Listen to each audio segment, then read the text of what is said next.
اعوذ باللہ من الشیطان الرجیم بسم اللہ الرحمن الرحیم الحمد للہ رب العالمین والصلاة والسلام علی رسول الکریم صلی اللہ علیہ وسلم۔ بات کا آغاز کرنے سے پہلے یہ چھوٹا سا واقعہ جو شاید آپ کی سماعتوں سے پہلے گزرا ہو، لیکن آج موقع کی مناسبت سے میں اس کو دہرانا چاہوں گا اور اس کو ریلیٹ کرنا چاہوں گا اپنی ذات کے ساتھ۔ واقعہ یہ ہے، تاریخ کی روایت لکھتی ہے کہ جگر مراد آبادی شاعر تھے، اپنے زمانے کے اساتذہ شعراء میں ان کا شمار ہوتا تھا۔ رومانوی شاعری جو زمانے کا فیشن ہے، فرینکلی ہر زمانے کا فیشن ہوتا ہے، اس میں بڑے ماہر تھے۔ شراب بہت پیتے تھے،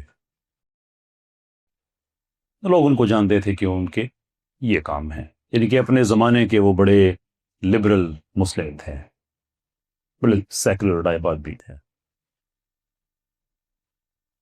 ہوا یوں کہ ایک مشاعرے کا انعقاد کیا گیا جس میں بڑے بڑے شعراء کو بلایا گیا جو نعت لکھنے میں بڑے ماہر تھے، تو جگر کو بھی دعوت دی گئی کہ آپ بھی آئیے۔ وہی ایک ہنگامہ کھڑا ہو گیا کہ ایک شرابی آدمی کو تم نعت کے لیے تم نے بلا لیا ہے۔ تو اس زمانے میں یہ میڈیا وغیرہ نہیں ہوا کرتا تھا، پوسٹرز ہوتے تھے، اشتہارات ہوتے تھے، مسجدوں میں اعلان ہوتے تھے، اور وہ کئی ہفتے پہلے کسی بھی ایونٹ کی تیاری سٹارٹ ہو جاتی تھی۔ تو وہ شہر کے اندر بلوا ہونے کا خطرہ، میں بڑی تیزی کے ساتھ بتا رہا ہوں، بڑی تفصیل ہے اس کے اندر کہ کیا کیا کیا گیا جگر کو روکنے کے لیے۔ تو ایک طرف شہر میں یہ بلوے کی تیاریاں ہو رہی ہیں کہ کچھ بھی ہو جائے، ایک شرابی کو ہم یہ کام نہیں کرنے دیں گے۔ اس کی غلیظ زبان سے یہ ذکر یہ کیسے ہو، ایک طرف یہ چل رہا تھا، اور دوسری طرف جگر جب ان کو یہ دعوت دی گئی تو ان کے اندر بھی یہی انقلاب آیا ہوا تھا کہ جگر، تیرا کیا لینا دینا نعت سے، تو لکھے گا کیسے نعت، اس نعت کو پڑھے گا کیسے تو، اس زبان سے، اس منہ سے جو میں نوش ہے، شرابی ہے۔ اسی جو ایک ان کا فلکچویشن ایموشنز کی، سوچوں کی، اس میں کرتے کرتے جگر نے شراب چھوڑ دی کہ میں کیا کروں۔ وہ وقت بھی آ گیا جب مشاعرہ ہونا تھا، جس شہر میں مشاعرہ ہونا تھا وہاں پہ لوگ پہلے سے ہی ایک دن انہوں نے طے کیا کہ اگلے دن ہم جہاں پہ مشاعرہ ہونا ہے اس عمارت کے آگے پیچھے ہم اس کا گھیراؤ کر لیں گے، اور جب جگر آئیں گے تو ان کو ہم نے اندر نہیں آنے دینا، باہر ہی روک لیں گے۔ لڑائی ہو، بلوا ہو، فساد ہو، پولیس ہے، جو بھی ہے، جگر نے نعت نہیں پڑھنی، بات ختم۔ جو مشاعرہ کرانے والی انتظامیہ تھی، انہوں نے اس کا انتظام یہ کیا کہ بغیر کسی کو بتائے جگر کو مشاعرے کے دن سے پہلے ہی شہر کے اندر لے کے آ گئے، ٹرین وغیرہ میں، اور لوگوں کو بتائے بغیر مشاعرے سے بہت پہلے ان کو ایک بلڈنگ کے اندر داخل کر دی۔ اب وہ باہر لوگ اکٹھے ہوئے انتظار کر رہے ہیں، نعرے لگ رہے ہیں، سارا کچھ ہو رہا ہے، لوگوں کے جذبات ہیں، سارا کچھ ہے، آڈینس اندر بھی پہنچی ہوئی ہے۔ اتنی دیر میں خبر پہنچ گئی کہ جگر تو اندر پہنچ چکے ہیں۔ اب جو اندر آڈینس تھی ان کے بھی جذبات مچل گئے، جو باہر تھے وہ بھی اندر گھس گئے کہ اب یہی تو چیز ہم نے روکنی تھی۔ اب جگر سامنے سٹیج پہ بیٹھے ہوئے ہیں اور ہنگامہ ہے کہ کان بڑی آواز نہیں آ رہی۔ جگر نے صرف چھوٹی سی اجازت چاہی، میں بس ایک بات کرنا چاہتا، اور وہ بات یہ کی جگر نے کہ میں گناہگار آدمی اگر اپنے سید، اپنے سرکار صلی اللہ علیہ وسلم کی مدحت بیان کرنا چاہتا ہوں تو آپ مجھے کیوں روکنا چاہتے ہیں؟ بس اتنی سی بات۔ لوگوں کو بات سمجھ آ گئی، خاموش ہو گئے۔ تو وہاں پہ جو نعت پڑھی جگر نے، میں آج کے دن کی مناسبت سے میں اس کے ایک دو اشعار آپ کی خدمت میں پیش کرنا چاہتا ہوں۔ وہ لکھتے ہیں کہ ایک رند ہے اور مدحت سلطان مد، you imagine that the pain in the emotions کہ وہ اپنی بے بسی کا اظہار کیسے کر رہے ہیں کہ اللہ نے جو ان کو عزت دی ہے، ایک رند ہے، ایک شرابی ہے، اور ٹاسک کیا ہے؟ مدحت سلطان مدینہ، ہاں کوئی نظر رحمت سلطان مدینہ۔ تو بے بسی میں وہ جناب رسالت میں آپ صلی اللہ علیہ وسلم سے ہی درخواست کر رہے ہیں کہ آپ ہی مہربانی کریں، میں تو اس جگہ پہ آ گیا ہوں، مجھے تو سمجھ نہیں آ رہی میں کیا کروں۔ امیجن کریں کہ جب مجرم، یعنی وہ جس کا مجرم ہے، اس کی بے بسی کی کیا حالت ہوگی کہ وہ جس کا مجرم ہے اسی سے ہی مدد مانگ رہا ہے، ایک رند ہے، اور مدحت سلطان مدینہ، ہاں کوئی نظر رحمت سلطان مدینہ، اس طرح کے ہر سانس میں ہو مصروف عبادت، دیکھوں میں در دولت سلطان مدینہ، اور کونین کا غم یاد خدا درد شفاعت، دولت ہے یہی دولت سلطان مدینہ۔ کہ آپ صلی اللہ علیہ وسلم کا یہی ان کی دولت تھی کہ وہ اپنی امت کے لیے دعائیں کرتے رہے، شفاعت کا حق طلب کرتے رہے۔ دو اشعار اس کے بڑے کمال کے ہیں، سارے ہی کمال کے ہیں۔ اس میں ایک جگہ پہ وہ اللہ تعالیٰ سے مخاطب ہوتے ہیں اور کہتے ہیں کہ اس امت آسی سے نہ منہ پھیر خدایا۔ اس شعر کو اگر آپ فیل کریں نا، اگر it will take you to unprecedented state of mind۔ کہتے ہیں کہ اس امت آسی سے نہ منہ پھیر خدایا، نازک ہے بہت غیرت سلطان مدینہ۔ وہ کہہ رہے ہیں کہ الہی ہم ارن کر کے، عزت کو ارن کر کے اس مقام پہ نہیں جا سکتے اب، یا نہیں گئے جہاں پہ ہمیں ہونا چاہیے تھا، لیکن ہم پہ کرم اس لیے کر، یا اس لیے نہ کر کیا بھیک مانگ رہے ہیں، مجبور ہیں، لٹے پٹے ہیں، نہیں، بلکہ ہم پہ کرم اس لیے کر کے اگر تو نے ہم پہ کرم نہ کیا تو تیرے محبوب کو بڑی تکلیف ہوتی۔ کیا شرابی آدمی تھا کوئی کہ جب اس نشے سے اس نشے میں آیا تو کیسی کیسی باتیں کھولنی شروع کر دی کہ اپنی بے بسی کا اظہار کہ الہی ہم پہ کرم کر، اگرچہ ہم اس قابل نہیں ہیں، لیکن میرے سید کی غیرت بڑی نازک ہے، ان کو بہت تکلیف ہوگی۔ اور جو اس کا آخری شعر لوگوں کو مخاطب کرتے ہوئے انہوں نے کہا، جو روک رہے تھے کہ کچھ اور نہیں کام جگر مجھ کو کسی سے، اب nothing to do with anyone، کوئی کنسرن نہیں ہے میرا، کچھ اور نہیں کام جگر مجھ کو کسی سے، کافی ہے بس ایک نسبت سلطان مدینہ، there is enough for me to go by، یہ میرے لیے کافی ہے۔ یہ واقعہ اور یہ اس کلام کے کچھ شعر میں نے آپ کے ساتھ اس لیے شیئر کیے کہ ان مینی ویز میں بھی وہی رند ہوں۔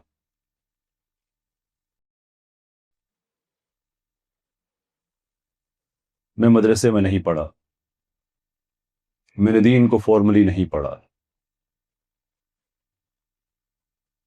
میرا زندگی کا آدھے سے زیادہ حصہ وہاں گزرا جہاں پہ لبرلزم ایکسیپٹڈ نہیں ہے بلکہ ایکسیپٹڈ پیراڈائم ہے۔ ہم جنس پرستی ہے، شراب نوشی ہے، حرام کاری، سارا کچھ ہے۔ more than 50% of my life I spent there۔ میں کچھ اللہ کے پاس لے کے ایسا نہیں جا سکتا کہ میں اللہ کو کہوں کہ میں اس بیس پہ ارن کرتا ہوں کہ مجھ پہ وہ کرم کر جس کے ہم سب متمنی ہیں، متقاضی ہیں، درخواست گزار ہیں۔ لیکن اس کے باوجود آپ کے اساتذہ نے، آپ کی انتظامیہ نے مجھے آپ کے سامنے لا کھڑا کیا کہ سلطان مدینہ کی مدحت میں کروں، تو آئی فیل لائک کہ ایک رند ہے اور مدحت سلطان مدینہ، می out of billions of people۔ حضرت عمر کہا کرتے تھے کہ اللہ کے لیے ساری حمد ہے جس نے اسلام کی وجہ سے ہمیں عزت دی. I subscribe to that. یہ ہے میرا چھوٹا سا ایک opening statement. I like to learn from you. آپ کی کوئی سجیسشن ہے، آپ کا کوئی خیال ہے کہ جو میں کسی چیز پہ غلط ہوں، آپ میری مدد کر سکتے ہیں. آپ کا کوئی کوشچن ہے، میں آپ کو اسسٹ کر سکتا ہوں.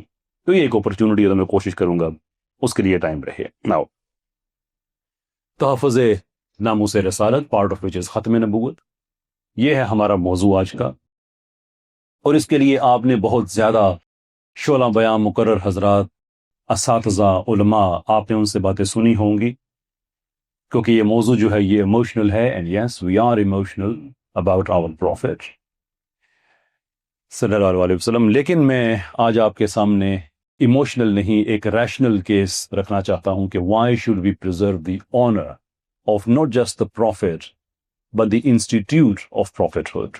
ادارہ نبوت کا تحفظ، ختم نبوت کا تحفظ، یہ کیوں ضروری ہے؟ اسی انسانی ہسٹری میں ایک دفعہ ایسا ہوا ہے کہ لٹے پٹے لوگ، معاشرے کے کمزور ترین لوگ، جن کو گرم ریت پہ لٹا کے مارا جاتا ہو، جن کے اوپر بھاری پتھر رکھ دیے جاتے ہوں، جن کا سوشل بائیکاٹ اس طرح سے کیا جائے کہ 2.5 سال کے عرصے کے لیے کوئی ان کی شکل بھی دیکھنا پسند نہ کرے، وہ درختوں کے پتے ابال کے پینے والے ہوں، ان کو گلیوں محلوں میں مارا جائے، ان کو ذلیل کیا جائے، رسوا کیا جائے، اور وہ لوگ کھڑے ہوں اور 13 سال ظلم برداشت کرنے کے بعد صرف 10 سال کے اندر ایک کرائم فری سیولائزیشن کھڑی کر دیں. It's not an emotional argument. یہ تاریخ میں ہوا نہیں ہے کبھی کہ جس معاشرے میں آپ کمزور ترین لوگ ہیں، اسی معاشرے کو آپ نے ایک ایگزمپلری سیولائزیشن میں کنورٹ کر دیا. آپ بادشاہ نہیں ہیں، آپ بہت بڑے بزنس ٹائکون نہیں ہیں، آپ سوشل انفلوئنسر نہیں ہیں، آپ بکریاں چلانے والے ہیں، آپ غلام ہیں، آپ مزدور ہیں، آپ لکڑہارے ہیں، لیکن آپ ایک ایسی ذات پہ ایمان لے کے آئے ہیں جس نے یہ بات کہی کہ اللہ ایک ہے، میں اس کا آخری نبی ہوں، اور میں تمہیں بتاتا ہوں کہ اللہ کا تم سے تقاضا کیا ہے. the terms and conditions of you as the creation and him as the creator, what connects you and how do we go about it. اس چیز پہ ایمان لانے کے بعد 10 سال میں ایسی سیولائزیشن کھڑی کر دینا، it's unheard of in human history. تو ہمیں جو تحفظ ناموس رسالت ہے، اس کی آج سب سے زیادہ ضرورت اس لیے ہے کہ اللہ عز و جل نے خود آ کے لوگوں کو نہیں کہا کہ نماز پڑھو، اللہ نے خود آ کے نہیں کہا زکوٰۃ دو، اللہ نے خود آ کے نہیں کہا غلاموں کو آزاد کرو. یہ باتیں نہیں، بلکہ اللہ عز و جل نے ایک ایسی ذات کے ذریعے یہ باتیں کی کہ دین کا سارا انٹرپرائز اس ذات کے ساتھ منسوب کر دیا کہ معاذ اللہ اگر اس ذات کو آپ ڈسکریڈٹ کرنے میں کامیاب ہو جاتے ہیں تو دین کا سارا انٹرپرائز کولیپس کر جاتا ہے. Why would you believe in a prophet who is morally corrupt؟ کوئی آدمی آئے پروفیٹہڈ کا دعویٰ کرے، ہم تو ویسے ختم نبوت والے ہیں، میں کسی نان مسلم کی بات کر رہا ہوں کہ جو یہ سمجھتا ہے کہ مجھے دنیا میں آج نبی چاہیے، تو اگر وہ ایک مورلی کرپٹ آدمی کو دیکھے گا تو کیوں اس کی نبوت پہ ایمان لے کے آئے گا؟ ہم تو اپنے سیاسی لیڈرز کا دفاع بھی اگر کرتے ہیں تو یہ کہتے ہیں وہ مورلی کرپٹ نہیں ہے، کیونکہ اسے بھی پتا ہے کہ میں مورلی کرپٹ کو دنیا کے سامنے پریزنٹ نہیں کر سکتا. تو ہمیں اگر پتا بھی ہو تو پھر بھی اس کا دفاع میں ہم یہ کہتے ہیں وہ اچھا ہے، وہ ایسا ہے، وہ ویسا ہے، ویسا ہے، ویسا ہے. یہ پروفٹ کی بات آتی ہے، that's a completely different thing. تو وہ جو سیولائزیشن کریٹ کی گئی تھی اس کے لیے کچھ رستے بتائے گئے تھے. وہ ایکسکلوسو نہیں ہے صرف صحابہ کے لیے کہ انہوں نے کیا آپ نہیں کر سکتے، نہیں، بلکہ اللہ کہتا ہے کہ آپ صلی اللہ علیہ وسلم کی ذات جو ہے یہ اسوہ حسنہ ہے آپ کے لیے، کہ اس ماڈل کو آپ جب بھی فالو کریں گے آپ کو یہی رزلٹ ملیں گے. It's a scientific experiment actually for us کہ تاریخ میں جب بھی ہم سیرت کے رستے پہ چلے ہیں ہم کامیاب ہوئے ہیں. آپ تاریخ کو کئی طرح سے اٹھا کے دیکھ سکتے ہیں. مثال کے طور پہ آج ہمارے بہت سے حضرات ہیں جو پاکستان میں سیکولرائزیشن کی بات کرتے ہیں، ریشنلٹی کی بات کرتے ہیں، whatever that means. I'm not entirely sure کہ ریشنلٹی سے ان کی کیا مراد ہوتی ہے. I wouldn't call myself rational if I say کہ میرے لیے کائنات کی ایکسپلینیشن یہ ہے کہ اربوں سالوں سے مسلسل ایکسیڈنٹس ہو رہے ہیں and that makes me rational. No, I'm a chancist. I believe in chances. For billions of years chances ہو رہے ہیں، ایکسیڈنٹس ہو رہے ہیں. And by the way, if you don't believe in that, you are regressive. I'm progressive. Because you believe in one God, I believe in billions of accidents. somehow that makes me better than you. اگر یہ rationality ہے یہ to hell with it. We don't say کہ یہ جو اس طرح کے جو ریشنل لوگ ہیں ان کو بات کرنے کے حق ہیں، شور وہ کریں، سارا اپنا کام کریں. But the point I'm making is کہ وہ آپ کو یہ بتاتے ہیں کہ دیکھو بھائی، آپ کے پڑوس میں ہندوستان ہے، انہوں نے ہندوازم چھوڑا تو ترقی کی. کیونکہ اگر آپ ہندوازم کے بہت اگر گہرائی میں جاتے ہیں تو وہاں پہ آپ کو یہ سائنس ٹیکنالوجی وغیرہ ان چیزوں کے خلاف آپ کو بہت ملتا ہے. گاندھی صاحب مثال کے طور پہ ٹیکنالوجی کے بڑے خلاف ہوتے تھے اور اس طرح کی بڑی باتیں، وہ کہ ہمارے مذہب میں اس کی گنجائش نہیں ہے. And now because they are not strictly following their religion تو وہ چاند پہ پہنچ گئے. بالی ووڈ میں جو کچھ ہوتا ہے یہ ایکچولی جو ہندو شریعت ہے اس کے خلاف ہے. اس میں بھی بہت زیادہ شرم و حیا کی باتیں ہیں، بہت زیادہ اس میں اچھی باتیں ہیں. تو یہ جو کچھ ہو رہا ہے اس کے خلاف ہے. تو بالی ووڈ میں بہرحال دنیا میں ایک مٹیریلسٹک ترقی ہے، آپ کا ایک برانڈ ہے، تو اگر اس میں انہوں نے ترقی کی ہے تو اپنے مذہب کو چھوڑا ہے. آپ یہودیوں کو دیکھ لیں کہ 2000 سال تک انہوں نے اپنی مذہب کو فالو کیا ہے کہ خدا کا یہ فیصلہ ہے کہ جب تک ہمارا مسایہ نہیں آتا تب تک ہمیں وطن نہیں ملے گا. تو کیا ہوا؟ در بدر پھر 111 مرتبہ، کچھ سٹڈیز کے مطابق 110 مرتبہ ان کو دنیا کے مختلف ملکوں سے نکالا گیا. ان کو سیوریجز میں رکھا گیا، گٹر کے اندر رکھا گیا. ہفتے میں ایک دن ان کو باہر نکلنے کی اجازت ہوتی تھی، زمین کے نیچے ان کو رکھا جاتا تھا. اتنے وہ ذلیل رسوا سارا. لیکن جب انہوں نے اپنے مذہب سے پیچھے ہٹے تو انہوں نے اسرائیل بنا لیا. اسرائیل سے ہمارے ہزاروں اختلافات ہو سکتے ہیں، لیکن بہرحال ایک ملک تو ہے، ان کے لیے کامیابی تو ہے. عیسائیت آپ دیکھیں کہ جتنا عرصہ ویسٹ کے اندر عیسائیت رہی ہے، ویسٹ کے اندر سائنسی ترقی نہیں ہوئی. لیکن جیسے جیسے وہ اپنے مذہب سے پیچھے ہٹتے گئے ویسے ویسے سائنس میں ترقی کرتے گئے. So you can find plenty of evidence, right? Plenty of it.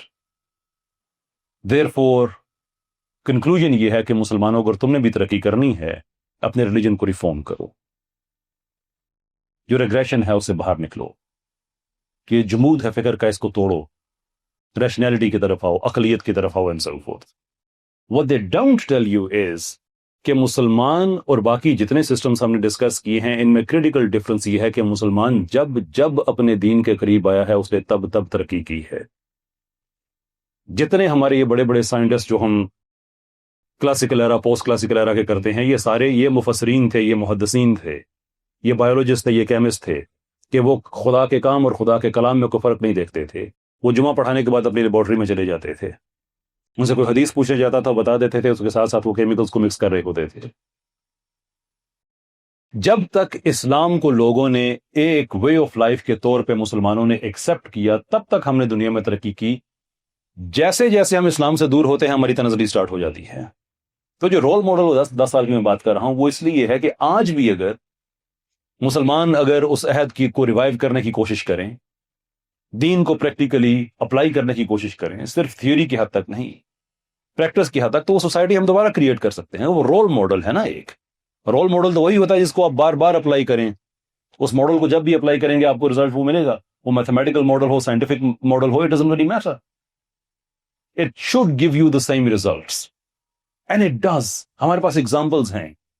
400 سال تک اسلامی اکانومی دنیا میں ایون نان مسلمز بھی یوز کرتے رہے. عدالتی انصاف نان مسلمز یوز کرتے رہے. ایک زمانہ ایسا تھا کہ 60% کرسچن پاپولیشن اسلامی ملکوں میں رہتی تھی. اسلامک سسٹمز کو یوز کرتے تھے. Was perfectly fine, no problem. وہ ساری کی ساری چیزیں آج بھی ریلیونٹ ہیں.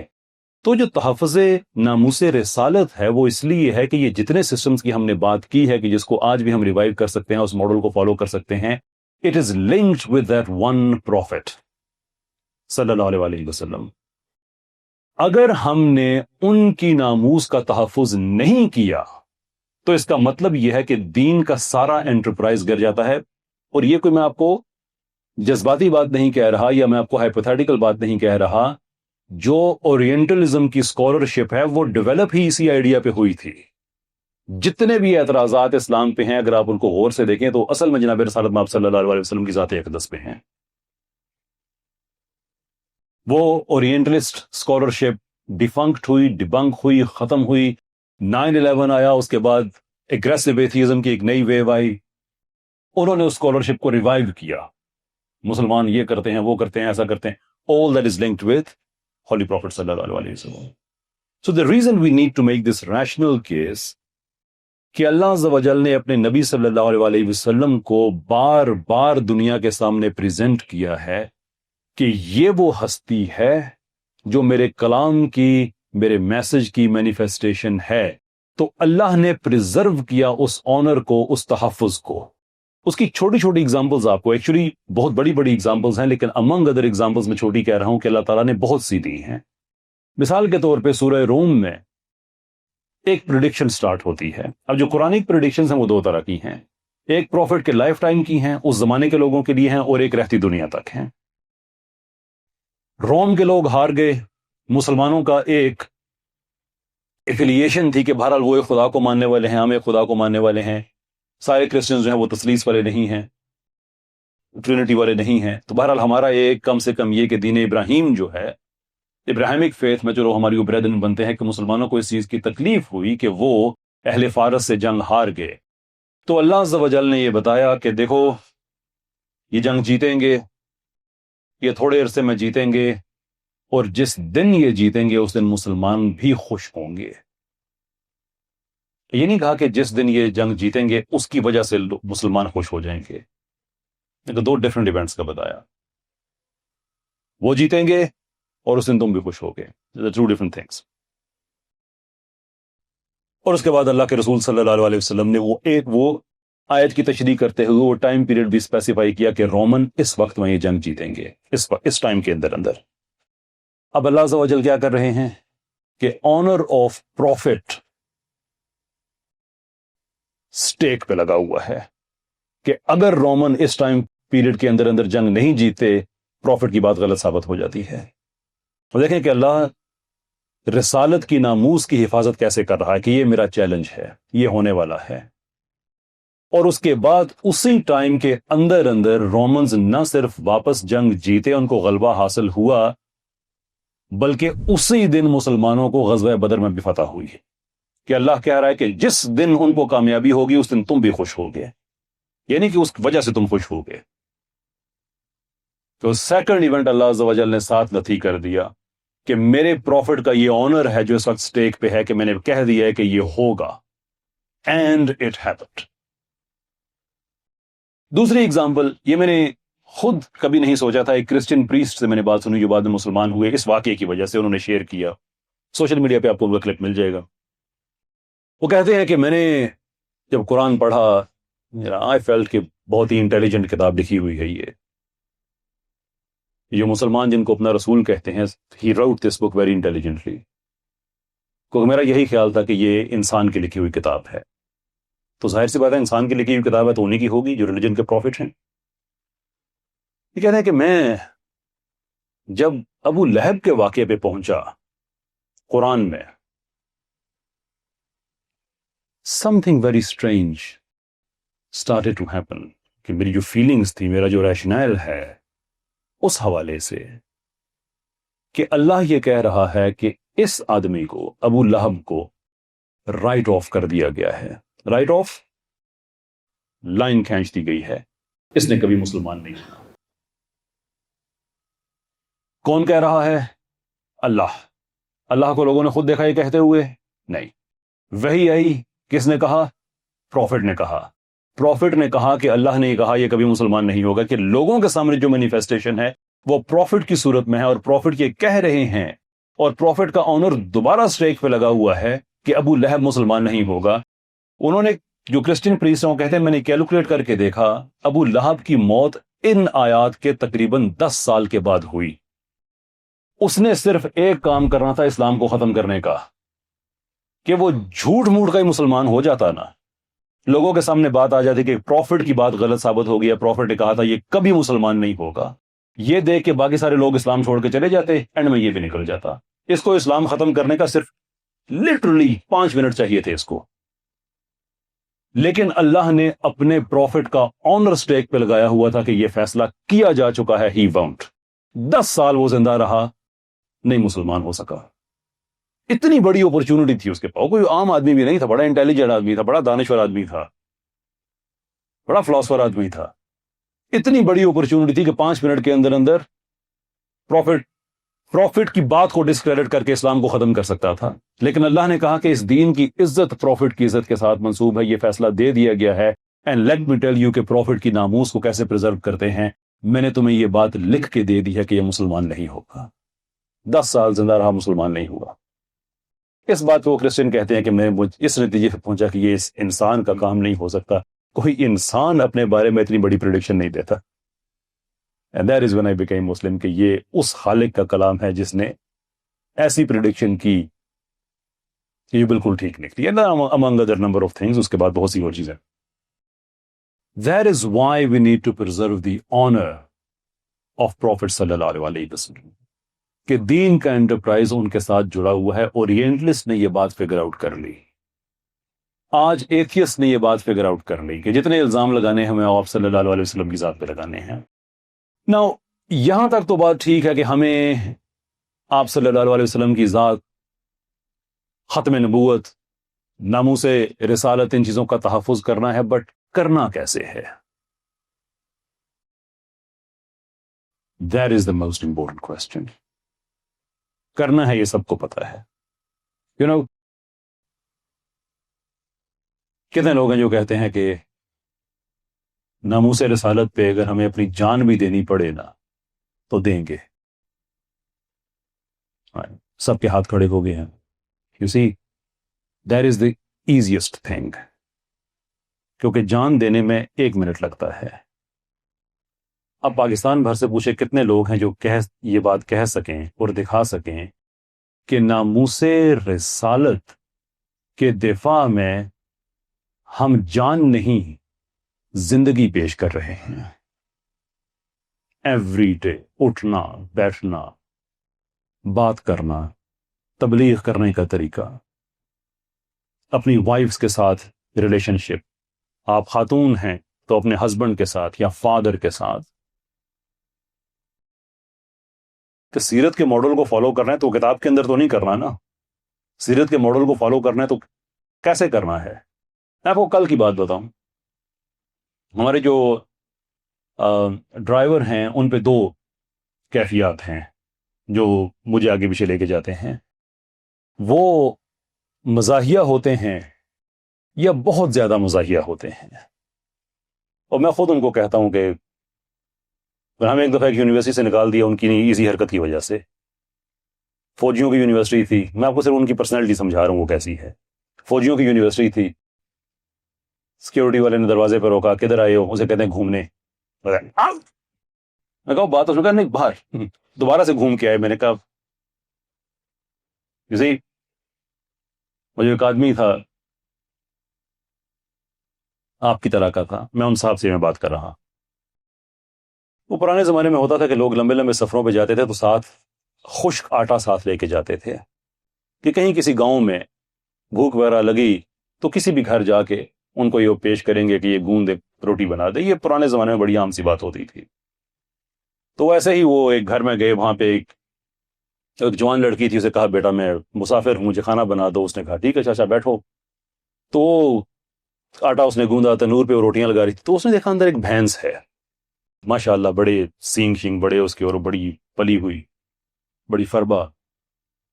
وہ کہنے لگے یہ مجھ ماشاءاللہ بڑی تھوڑی پلی ہے. میں کہا جی چاچا. میں کہا یہ کدے اندر مر گئی تینوں باہر کیوں کٹنا؟ اس نے وہیں پہ جو پیڑا تھا نا اٹھا کے مارا اس کے منہ پہ کہ میں تمہیں خدمت کروں, حالت تمہارے منہ سے اور کوئی بات نہیں نکلی ہے, یہ بات نکلی ہے. اب وہ ایسے ہی وہ برتن اٹھا کے جا رہا ہے, پانی اس میں سے بہہ رہا ہے, آٹا آدھا جو ہے وہ گوندا ہوا ہے آدھا نہیں. تو کسی نے رستے میں پوچھا چاچا ہے کہ اسے کہتا ہے جیب دا رس, کہ میری زبان کا رس ہے جو اٹھا کے میں لے کے جا رہا ہوں. تو میں نے انہیں سمجھایا کہ صاحب جیب دا رس ہر جگہ انجوائے نہیں کریدا, بری بات ہے. This a very small experiment in daily life. پھر جو ہم سیرت کی بات کرتے ہیں نا بنیادی طور پہ وہ یہ ہے, پیپل سم ہاؤ تھنک کہ گناہ ثواب یہ کوئی ڈسٹنٹ کانسیپٹس ہیں. نو پارکنگ میں گاڑی پارک کرنا غیر اسلامی ہے اس لیے کہ آپ کسی کے لیے انکنوینئنس پیدا کر رہے ہیں. ریڈ ٹریفک لائٹ پہ گاڑی نہ روکنا غیر اسلامی ہے اس لیے کہ آپ کسی کی جان کو خطرے میں ڈال رہے ہیں. یہ کوئی ڈسٹنٹ کانسیپٹ نہیں ہے, یہ سیرت ہے. حدیث ہے کہ رستوں کے حقوق ادا کرو. آپ ڈرائیو کر رہے ہیں, رستوں کے حقوق ادا کریں. You have to. اسٹیٹ آپ کو کوئی بھی سہولت دے سکتی ہے, مختلف رنگ کی لائٹیں لگا کے دے سکتی ہے, یہ کر سکتی ہے, لیکن یہ وہ پریکٹس ہے, یہ وہ پریکٹس ہے. تو کیا وجہ ہے کہ میرے جیسے لوگ, مولوی حضرات اور بہت جتنی زبردست تقریریں کرتے ہیں, کبھی وہ تقریر ان کی پرسنالٹی کا حصہ آپ کو نظر آئی؟ You are part of it. آپ اڈلٹ لوگ ہیں, میں آپ کو بچوں کی طرح ٹریٹ نہیں کروں گا, اڈلٹس کی طرح ٹریٹ کروں گا. پاکستان میں جو ڈاکٹرز ہیں, میڈیکل ڈاکٹرز ہیں, کوالیفائڈ ہیں, کئی سال انہوں نے راتیں جاگ کے پڑھا ہے, پھر وہ ڈاکٹر بنتے ہیں. آپ کو کبھی کسی ڈاکٹر کے رویے سے پتا چلا کہ یہ پڑھا لکھا آدمی ہے؟ In most cases. میرے والد صاحب ایک بات کہا کرتے ہیں کہ تعلیم اگر آپ کی طبیعت کا حصہ نہیں بنتی نا, تو یہ تعلیمی ڈگری ہے نا, یہ صرف رسید ہے اس خرچے کی جو آپ نے کیا ہوا ہے. That's it. It's nothing more than that. جو سیرت ہے یہ آپ کی طبیعت کا حصہ بننی چاہیے. Where you start apologizing to people for what you have done. جہاں پہ آپ ہارم کسی سے ریموو کر دیتے ہیں, جہاں پہ آپ حق کے لیے کھڑے ہوتے ہیں, جہاں پہ آپ اپنی عدالت میں جو آپ کے اندر لگی ہوئی ہے اس میں آپ اپنے گناہوں کا جواز پیش نہیں کر رہے ہوتے, بلکہ ایک مجرم کی طرح کھڑے ہوتے ہیں. میں آپ سے کبھی بھی زندگی میں نہیں کہوں گا کہ لوگوں کامیاب ہونا ہے تو گناہ چھوڑ دو. جو اللہ کی ریکوائرمنٹ نہیں, وہ میری بھی نہیں ہے. میں آپ سے یہ کہوں گا کہ لوگوں اپنے گناہ کا جواز دینا چھوڑ دو, اور اللہ سے ٹرمز اینڈ کنڈیشنز یہ رکھو کہ تیرا کوئی گناہ اس کی رحمت سے بڑا نہیں ہے, تو گناہ کا جواز نہ پیش کرنا. اور رب کے ہاں گناہوں کی معافی ہے, بغاوتوں کی نہیں ہے.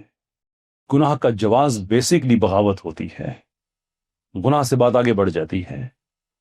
تو آپ جتنی مرضی غلط کام کریں, جو کچھ, لیکن جو سیرت کا ماڈل ہے اس کو جتنا اپنی زندگی میں لے کے آئیں گے اتنی زندگی میں آسانی ہوگی.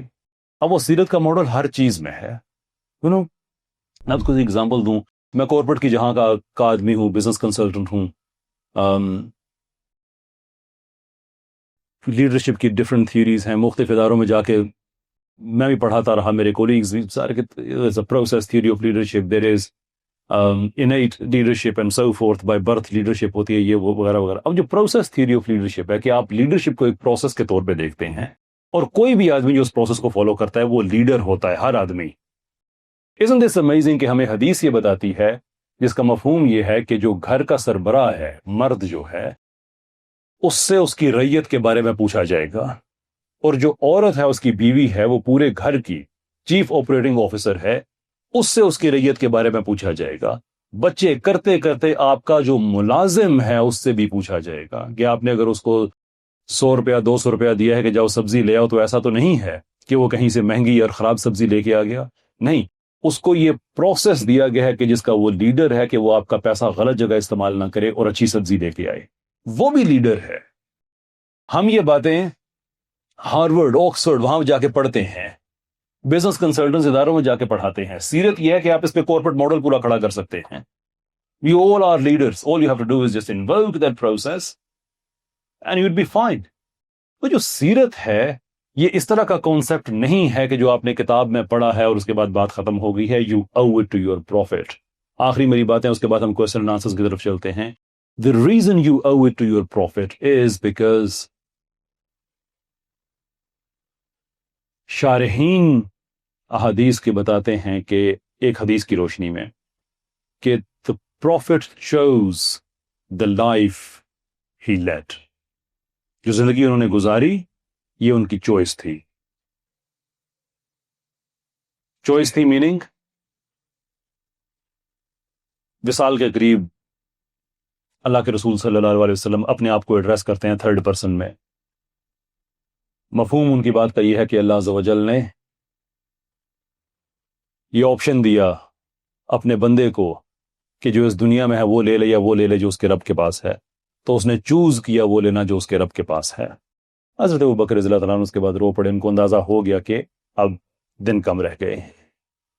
لیکن شارحین اس حدیث کا یہ بتاتے ہیں کہ اصل میں نبی پاک صلی اللہ علیہ وسلم یہ بتا رہے تھے کہ آپ کو یہ چوائس دی گئی تھی کہ آپ داؤد و سلیمان علیہ السلام جیسی ایک شاہانہ نبوت لیں یا یہ والی نبوت لیں کہ جس کے اندر بھوک بھی تھی, فقر بھی تھا, جہاد, مشکلات, سارا کچھ تھا. تو انہوں نے یہ چوز کی. کیوں چوز کی؟ مائی انڈرسٹینڈنگ از اس لیے کہ نبی پاک صلی اللہ علیہ وسلم کا یقیناً یہ ویو ہوگا کہ چونکہ دی انسٹیٹیوٹ آف پروفیٹ ہوڈ مجھ پہ بند ہو رہا ہے، بعد میں کوئی نبی نہیں آ رہا، تو میں وہ زندگی گزاروں جو قیامت تک میرے کسی بھی امتی نے گزارنی ہے۔ سب نے بادشاہ تو نہیں ہونا، اور آج کوئی بھی کہہ سکتا تھا یار وہ تو بادشاہ تھے، انہوں نے کر دیا، ہم کیسے کریں؟ وہ جو آخری غریب ترین امتی ہے نا، let me be role model for that person too, اس کے لیے بھی ہیڈ آف اسٹیٹ بنے، یعنی کہ بادشاہت تھی، بادشاہت میں جو کلوکل سینس ہے اس میں نہیں کہہ رہا، یعنی کہ ہیڈ آف اسٹیٹ تو تھے، پولیٹیکل ہیڈ تو تھے وہ ریاست مدینہ کے، وہ زندگی بھی تو دیکھی اور بتایا کہ اس طرح زندگی کیسے لیڈ کی جاتی ہے، لیکن ایک عام آدمی کی زندگی بھی، لوگ کہتے ہیں کہ ایسا کبھی ہوا ہی نہیں کہ اللہ کے رسول صلی اللہ علیہ وسلم نے اور ان کے اہل بیت نے مسلسل کچھ دن سے زیادہ اچھا کھانا کھایا ہو، یعنی کہ پیچز آئے کچھ دن کے، جب کھانا اچھا ہو گیا باقی ساری زندگی ایسے ہی گزری کہ کچھ دن اچھا کھانا ملا، بعد میں بس ٹھیک ہے جو ملا کھا لیے، کبھی کھجور کھا لی، کبھی پانی پی لیا، کبھی دودھ پی لیا۔ For who, that is the question. دنیا میں آج کتنے لوگ ہیں جو بکتے ہیں، کتنے لوگ ہیں جو کمپرومائز کرتے ہیں؟ کون سی ایسی آفر ہے جو اس زمانے میں اویلیبل تو تھی لیکن اللہ کے رسول صلی اللہ علیہ وسلم کو نہیں ہوئی؟ عورتوں کا کہا گیا، بادشاہت کا کہا گیا، پیسے کا کہا گیا، سارا کچھ کہا گیا، لیکن اللہ کے رسول صلی اللہ علیہ وسلم نے وہ ساری چیزیں ڈینائی کی۔ فور ہو؟ کس کے لیے؟ ہماری جو موومنٹ ہے ریوائولسٹ، اس کا موٹو ہے کم، جو کم فانذر سے ہم نے لیا ہے بعد اعوذ باللہ، کہ کھڑے ہو جاؤ، because prophet stood up for you, کہ دنیا میں آپ کو عزت ملے، ہمیں عزت ملے۔ فارمولا بتا دیا کہ اگر عزت کمانی ہے تو اس کا کیا طریقہ کار ہوتا ہے۔ That is why we have this positive obligation کہ ہم شکریہ ادا کریں اس احسان کا جو نبی نے ہم پہ کیا ہے۔ وہ احسان کیا ہے کہ کبھی جنگ میں احد کی بات ہو تو تاریخ لکھتی ہے کہ جو ان کا وار ہیلمٹ ہے، خود جسے کہتے ہیں، رسول اللہ صلی اللہ علیہ وسلم کے سر پہ اتنی تلواریں لگی کہ وہ آپ کے سر پہ ٹوٹ گیا۔ ان کی صاحبزادی، تھوڑی میں تعظیماً نام لینا بہت مشکل ہے میرے لیے، کیسے راکھ کو زخموں پہ لگا لگا کے، امیجن کیا ذاتی مقصد تھا ان کا، کیا ذاتی فائدہ تھا ان کا۔ اگر بادشاہت ہوتی تو ویسے ہی آفر ہو رہی تھی، اگر اور کوئی پولیٹیکل ڈومیننس کی بات تھی وہ تو ویسے ہی آفر ہو رہی تھی۔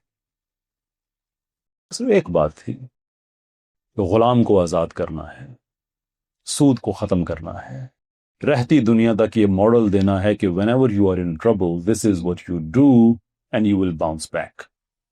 So let me show you. How do you bounce back? ساری زندگی وہ یہی شو کرتے رہے۔ بھوک کی حالت کیسے بتائی جاتی ہے، پیاس کیسی تھی، غربت کتنی تھی،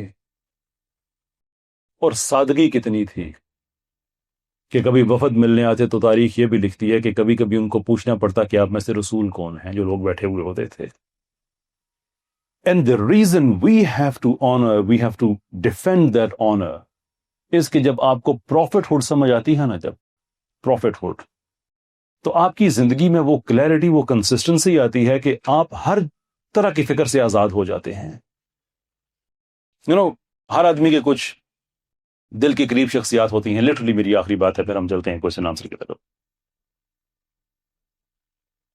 ناموس رسالت، محبت رسول صلی اللہ علیہ وسلم کے ساتھ یہ واقعہ اگر میں نہ آپ کے ساتھ شیئر کروں، جو یقیناً آپ نے سنا بھی ہوا ہے، مجھے لگے گا کہ میں نے اپنا کام ٹھیک طرح سے نہیں کیا۔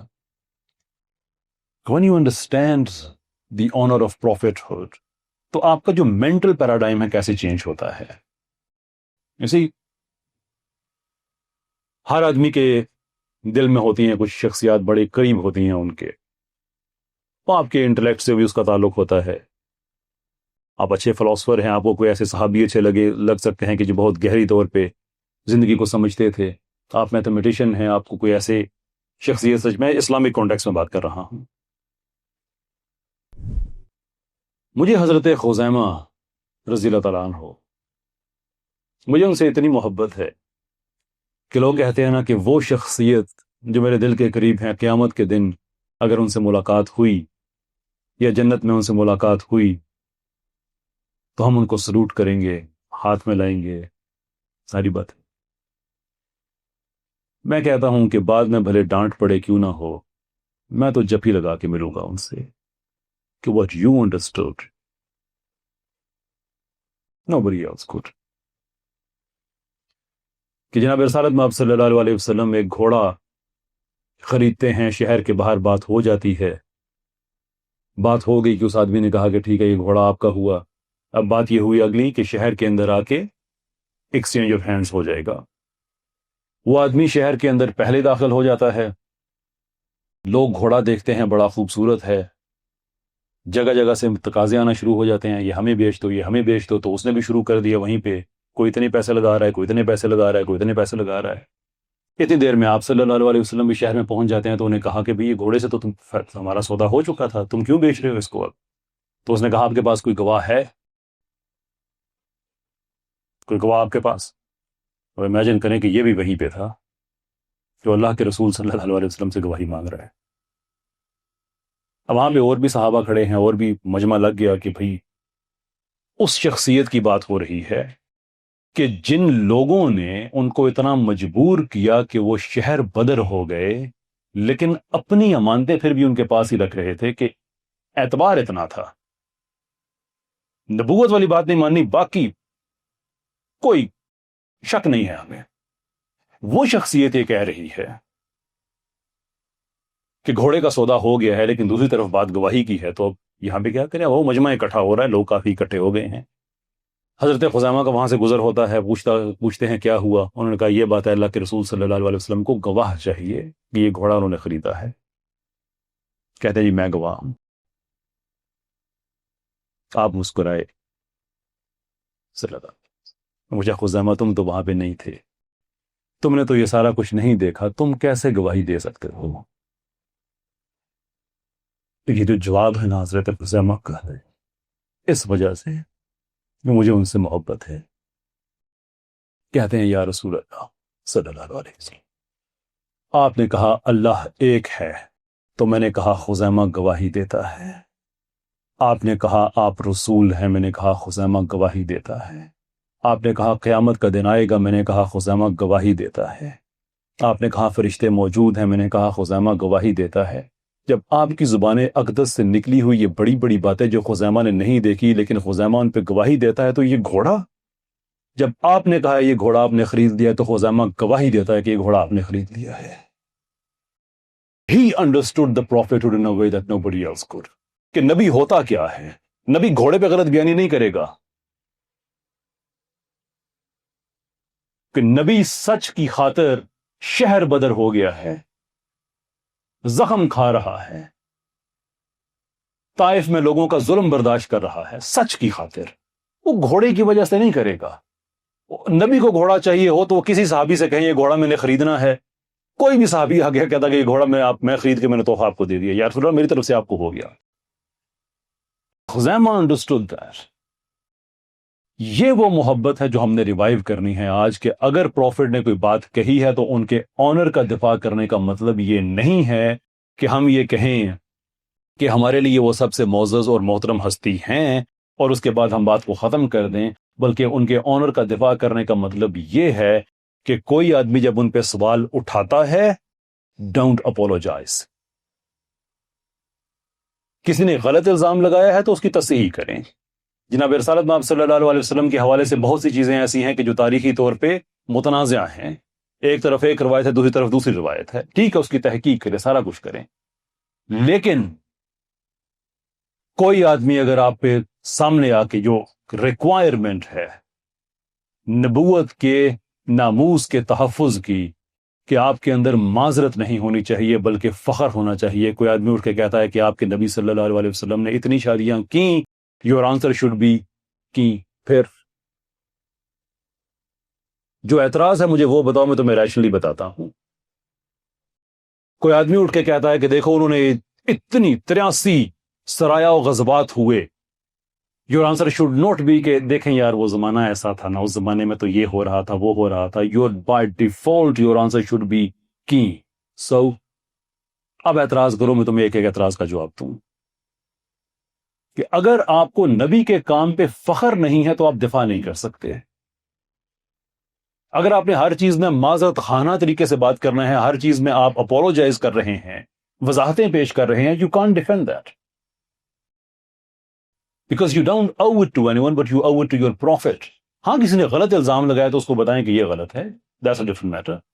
کسی نے کوئی کنفلکٹنگ روایات ہیں اس میں آپ بتائیں کہ یہ روایت بھی ہے یہ روایت بھی ہے، that's a different matter.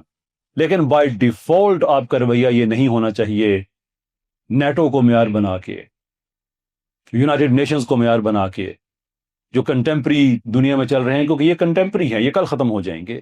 اس کو معیار بنا کے آپ کے پاس یہ نہیں ہونا چاہیے وہ دیکھو یار آپ کے نبی نے ایسا کیا، وہ دیکھو یار وہ زمانے میں یہ ہو رہا تھا وہ ہو رہا تھا. By default you need to have that pride and commitment to the honour. Yes, it is what it is. We don't apologize for it. We are not going to change it. If you want to learn about it, we are happy to educate you. But don't expect us to be apologetic about it because we aren't. ہم نہیں ہیں. اللہ کے رسول صلی اللہ علیہ وسلم، ہم نے تو صرف ان کی بات کرنی ہے، انہوں نے تو سارا کچھ یہ برداشت کیا ہوا ہے. اس زمانے میں بھی تو اعتراض کرنے والے تھے نا. یہ جو بھی آیت پڑھی ہے ہمارے بھائی نے، سورہ احزاب کی آیت نمبر 40، یہ کس کے بلڈ اپ میں ہو رہا ہے؟ اور اس سے پیچھے جو ایک آیت ہے غالباً 36 سے 37 نمبر آئی تھنک 36 ہے، اللہ تعالیٰ کس کو کہہ رہے ہیں کہ کیونکہ بات مومن مردوں اور مومن عورتوں کو ازبر ہو جانی چاہیے کہ جب اللہ اور اللہ کے رسول کا حکم آ جائے تو تمہارے پاس سے حق کے ثوابدید ختم ہو جاتا ہے. You cannot use your discretion anymore. کیوں کہا جا رہا ہے پتہ ہے؟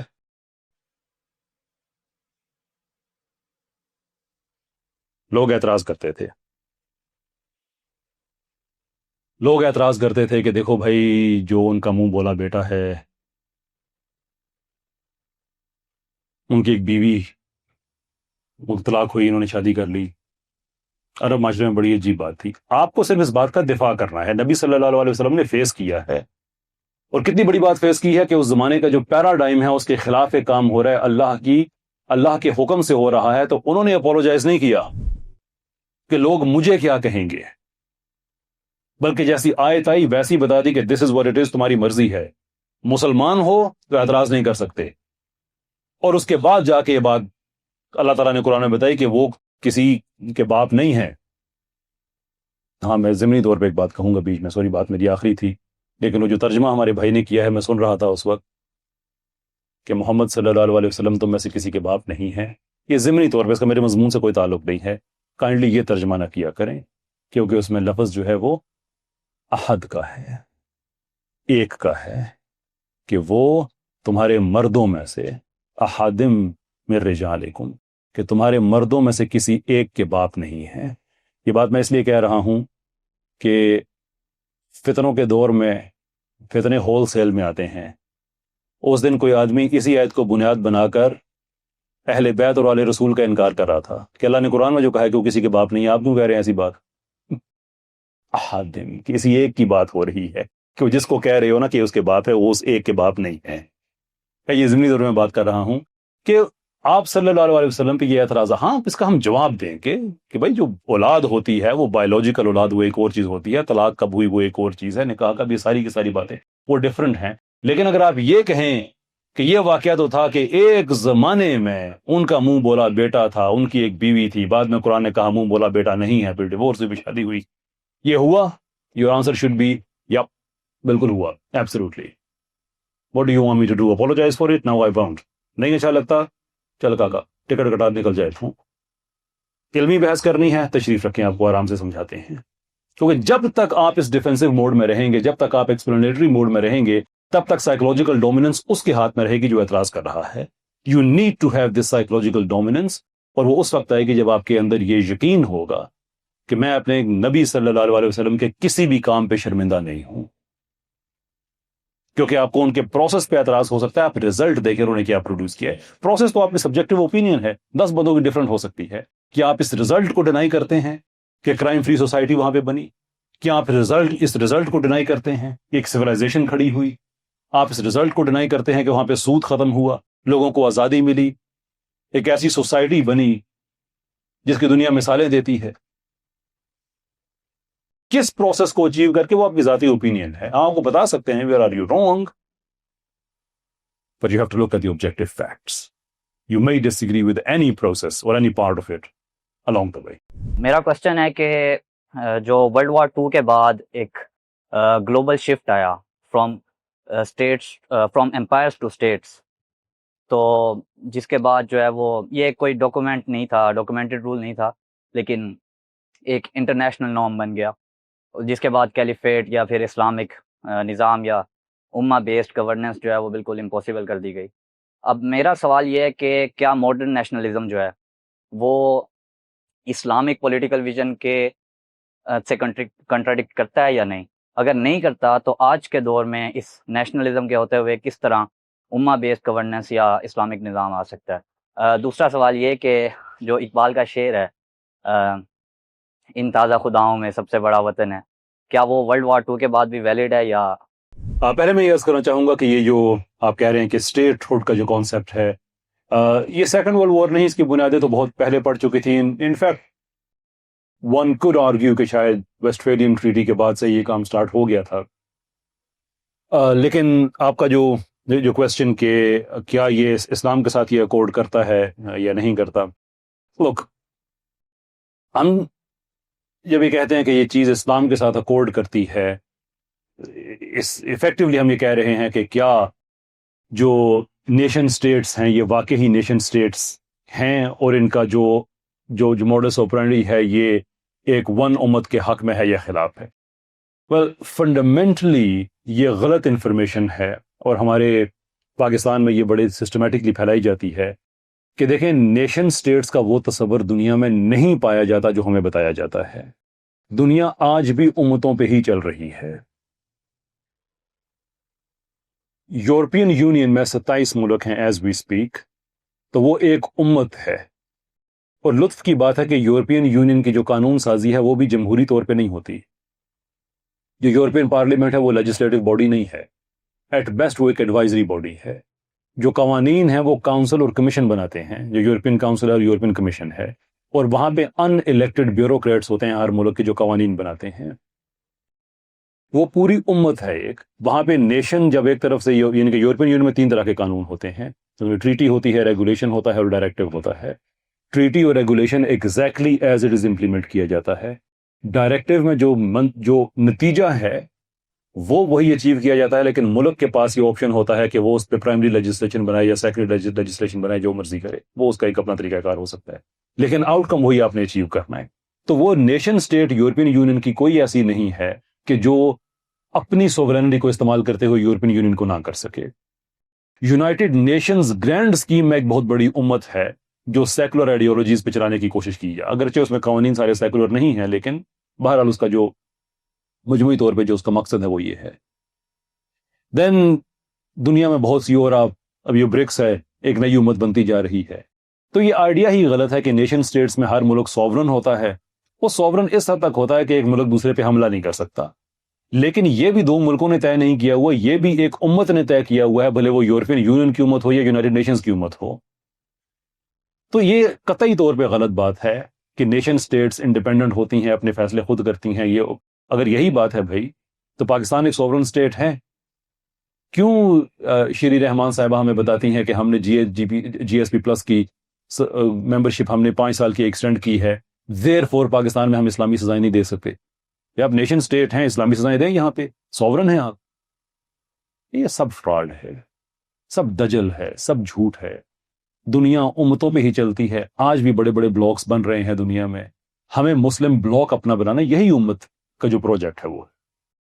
اب رہی بات یہ کہ جو تازہ خداؤں میں وطن ہے, شور ہو سکتا ہے اگر آپ وطنیت کو بیس بنا کر اومیٹک لیول پہ کام نہ کرے تو بالکل ہے. جیسے فلسطین میں جو کچھ ہو رہا ہے, پاکستان اگر وہاں پہ جا کے ملیٹریلی کنٹریبیوٹ نہیں کر سکتا اس لیے کہ ملٹری ریالٹیز ایسی ہیں, وہ دور اتنا ہے, پاکستان کو اپنے بیک یارڈ میں خطرہ ہے انڈیا کی طرف سے یہ وہ وغیرہ, تو پاکستان کہہ رہا ہے کہ اس وجہ سے ہم نہیں جا رہے, تو وہ الاقرب فلاقرب کی ایک ڈاکٹرن موجود ہے اسلام میں کہ ٹھیک ہے اس وجہ سے وہ نہیں جا رہا, دیٹس فائن. لیکن اگر یہ پاکستان کہے کہ بھائی ہم ایک انڈیپینڈنٹ اسٹیٹ ہیں, ہمارا اس سے کیا لینا دینا, یہ خدا ہے, تو اس حوالے سے یہ یقینی طور پہ پھر وہ خداؤں میں سے ایک خدا بن سکتا ہے, اس لیے کہ اب آپ نے جیسے خواہش نفس کو قرآن کہتا ہے نا کہ اس شخص کو نہیں دیکھا جس نے خواہش نفس کو خدا بنا لیا, تو اس حساب سے ہم کہتے ہیں کہ اب یہ شرک اس نظام میں شروع ہو چکا ہے کہ آپ اس وجہ سے نہیں جا رہے کہ نیشن سٹیٹ کو آپ اپنی جو ریلیجس اوبلیگیشن ہے اس کے اوپر آپ برتری دے رہے ہیں. So yes in that context yes it can be a problem, it is a problem in fact. ٹھیک ہے sir, thank you. So first of all, I would like to tell you that I have seen so many of your arguments on Twitter with Sher Shah and Hussain and so many other people, and I am literally sort of like, I do like your arguments. Second, I want to just tell a take on this topic, a very sensitive topic, that when we are talking about Namus-e Risalat, we should also talk about religious extremism in Pakistan, given that there are so many cases in Pakistan where people are being killed by a mob and, you know, things like that. So we need to address that as well. We are discussing Namus-e Risalat, right? It is closely related to secularism, because people in Pakistan and in maybe some other countries use secularism as an excuse to abuse other religion. Even if they are targeting your Prophet Muhammad sallallahu alaihi wasallam, peace be upon him, even if they are targeting them, they are using that Pakistan is a secular country, we can do that. We can talk about them in not very gentle way. So what's your take on it? Like, I want you to come up with a proper hypothetical definition of secularism first of all, and then its relation with this topic. Look, جو آپ نے religious extremism کی بات کی کہ اس کو اس context میں اس میں بات کی جانی چاہیے, I fundamentally disagree with that. And the reason I do that is because جب آپ دو ٹاپکس کو ہمیشہ اکٹھا اس پہ بات کرتے ہیں تو وہ ایک طرح کے وہ سنونیمس بن جاتے ہیں کہ تحفظ ختم نبوت, وائلنس, ختم نبوت, یا ناموس رسالت and extremism. That is that carefully crafted scheme جس سے ہم نے خود کو سائڈ پہ رکھنا ہے. So just like پاکستان میں جتنا پولیٹیکل وائلنس ہوتا ہے اتنا ریلیجس وائلنس نہیں ہوتا. پولیٹیکل وائلنس سسٹمیٹکلی ہوتا ہے. تھانوں کچہریوں میں یعنی کہ لوگوں کو پاورفل پولیٹیشنز ایسے ہیں جو اٹھوا کے ان کو جیلوں میں ڈال رہے ہوتے ہیں, سیاسی جلسوں میں حملے ہو رہے ہوتے ہیں, لڑائی جھگڑا عام الیکشن میں ہوتا ہے کہ جلسوں میں لڑائی ہو گئی, اتنے بندے مارے گئے, یہ وہ. This is something that we get to hear. لیکن جب بھی ہم پاکستان کی پولیٹکس کی بات کرتے ہیں اس کے ساتھ ہم ایکسٹریمزم کو as a necessary topic discuss نہیں کرتے. کنڈیم سب کرتے ہیں, میں بھی کرتا ہوں, آپ بھی کرتے ہیں. بالکل ایسے ہی جو ریلیجس ایکسٹریمزم ہے اس کو کنڈیم ہم سب کرتے ہیں, کیونکہ کوئی پاکستان میں ریلیجس ایکسٹریمزم کا ایسا واقعہ نہیں ہے جس پہ میں نے ویڈیو نہ بنایا ہو, کنڈیم نہ کیا ہو, یا اسٹیٹ آف پاکستان کو انکریج نہ کیا ہو کہ آپ اس پہ خاموش رہیں. بھئی آپ کیسے کر سکتے ہیں کہ اسلام کے نام پہ آپ وائلنس کریں؟ اسلام کے نام پہ آپ وائلنس اسلام کے اندر ہے کیونکہ ہر سسٹم کے اندر وائلنس ہوتا ہے, لیکن وائلنس کی مونوپلی جو ہے وہ ہمیشہ اسٹیٹ کے پاس ہوتی ہے. یہ یونیورسلی اگریڈ اپون پوزیشن ہے یونائٹڈ نیشنز میں بھی, ہر ملک کی. جب پولیس کسی کو گرفتار کر رہی ہوتی ہے تو وہ ایکچولی ایک وائلنٹ ایکٹ ہوتا ہے کیونکہ اس کی مرضی کے بغیر اس کو گرفتار کیا جا رہا ہوتا ہے, اس پہ اپنی ول فورس کی جا رہی ہوتی ہے. لیکن وہ پولیس والا چونکہ ایک اسٹیٹ کا آفیسر ہے, دیر فور وہ کر سکتا ہے کیونکہ مونوپلی وائلنس کی اسٹیٹ کے پاس ہوتی ہے. تو اسلام میں بھی جو وائلنس کی مونوپلی ہے وہ اسٹیٹ کے پاس ہے. انڈیویجول ویجیلنٹیزم اسلام میں حرام ہے, آپ اٹھ کے خود کوئی فیصلہ نہیں کر سکتے. So of course we condemn that, but the reason we don't want to mention that every time when we talk about تحفظ ختم نبوت اور تحفظ ناموس رسالت, because somehow it implies کہ یہ دونوں چیزیں جو ہیں وہ انٹرلنکڈ ہیں, whereas we know کہ یہ انٹرلنکڈ نہیں ہیں. There are people who do wrong things but we condemn them. اور وہ اگر سیاست کے نام پہ کریں گے ہم پھر بھی کنڈیم کریں گے. وہ اسلام کے نام پہ کریں گے پھر بھی ہم کنڈیم کریں گے, وہ سپورٹس کے نام پہ کریں گے ہم پھر بھی کنڈیم کریں گے, وہ بزنس کے نام پہ کریں گے ہم پھر بھی کنڈیم کریں گے, بیکاز وائلنس سویلائز سوسائٹی میں اس کا کوئی اس کی کوئی گنجائش نہیں ہے. So it's not something that I am the advocate for کہ آپ نہیں بھائی اس کو ویسے ہی کنڈیم کریں, لیکن اس کو نا یہی وہ چاہتے ہیں کہ یہ دونوں چیزیں انٹرلنک ہو جائیں, whereas I don't think they have any reason to. دوسری جو آپ نے بات کہی تھی سیکنڈ کے جو سیکولرز ہیں وہ سیکولرزم کو ایکسکیوز بنا کے بلاسفمی کرتے ہیں, if I understood you correctly. Basically idea یہ ہے کہ جو ہمارے جو دیسی سیکولر ہیں ان کے بارے میں وہ کہتے ہیں نا کہ انوکھا لاڈلا کھلن کو مانگے چاند, یہ انوکھے لاڈلے ہیں. انہوں نے ویسٹرن آئیڈیالوجیز کو اپنا خدا بنا لیا ہے اور یہ سمجھتے ہیں کہ چونکہ وہاں پہ عیسیٰ علیہ السلام کی بلاسفمی کی جا سکتی ہے تو یہاں پہ نبی علیہ السلام کی بلاسفمی کیوں نہیں کی جا سکتی. پہلے چھپ کے کہتے تھے, اب سوشل میڈیا کی وجہ سے کھل کے کہتے ہیں, فیک آئی ڈیز فیک ڈی پیز وغیرہ لگائی ہوئی ہوتی ہیں, وہ کیوں نہیں کر سکتے؟ وہ کیوں کر سکتے ہو؟ جسٹ ٹیل می, تم اپنے ابو کی شان میں گستاخی کیوں نہیں کرتے بہت زیادہ؟ And the simple reason is کہ ویسٹ میں اس پہ بہت زیادہ بات نہیں کی جاتی, کیونکہ ویسٹ میں ابو کی وہ اہمیت ہی نہیں ہے, بیچارے کی گستاخی کیا کریں, ان مینی کیسز پتہ ہی نہیں ہے وہ ہے کون. And again, I don't mean to be disrespectful. I've spent 23 years there. It's a very much normal thing there. People don't know who their fathers are. It's normal سی چیز ہے. UK میں پھر قدرے بہتر ہے, باقی یورپ میں تو یہاں پہ ہم ایکٹیولی اس چیز کو پروموٹ نہیں کرتے کہ ابو جان کی روز ان کی شان میں گستاخی کیا کرو. کیوں؟ ویسٹ نہیں کہتا, ہم کیوں کہیں؟ ویسٹ کہتا ہے انبیاء کی گستاخی کیا کرو, ہم بھی کہتے ہیں فریڈم آف ایکسپریشن ہے.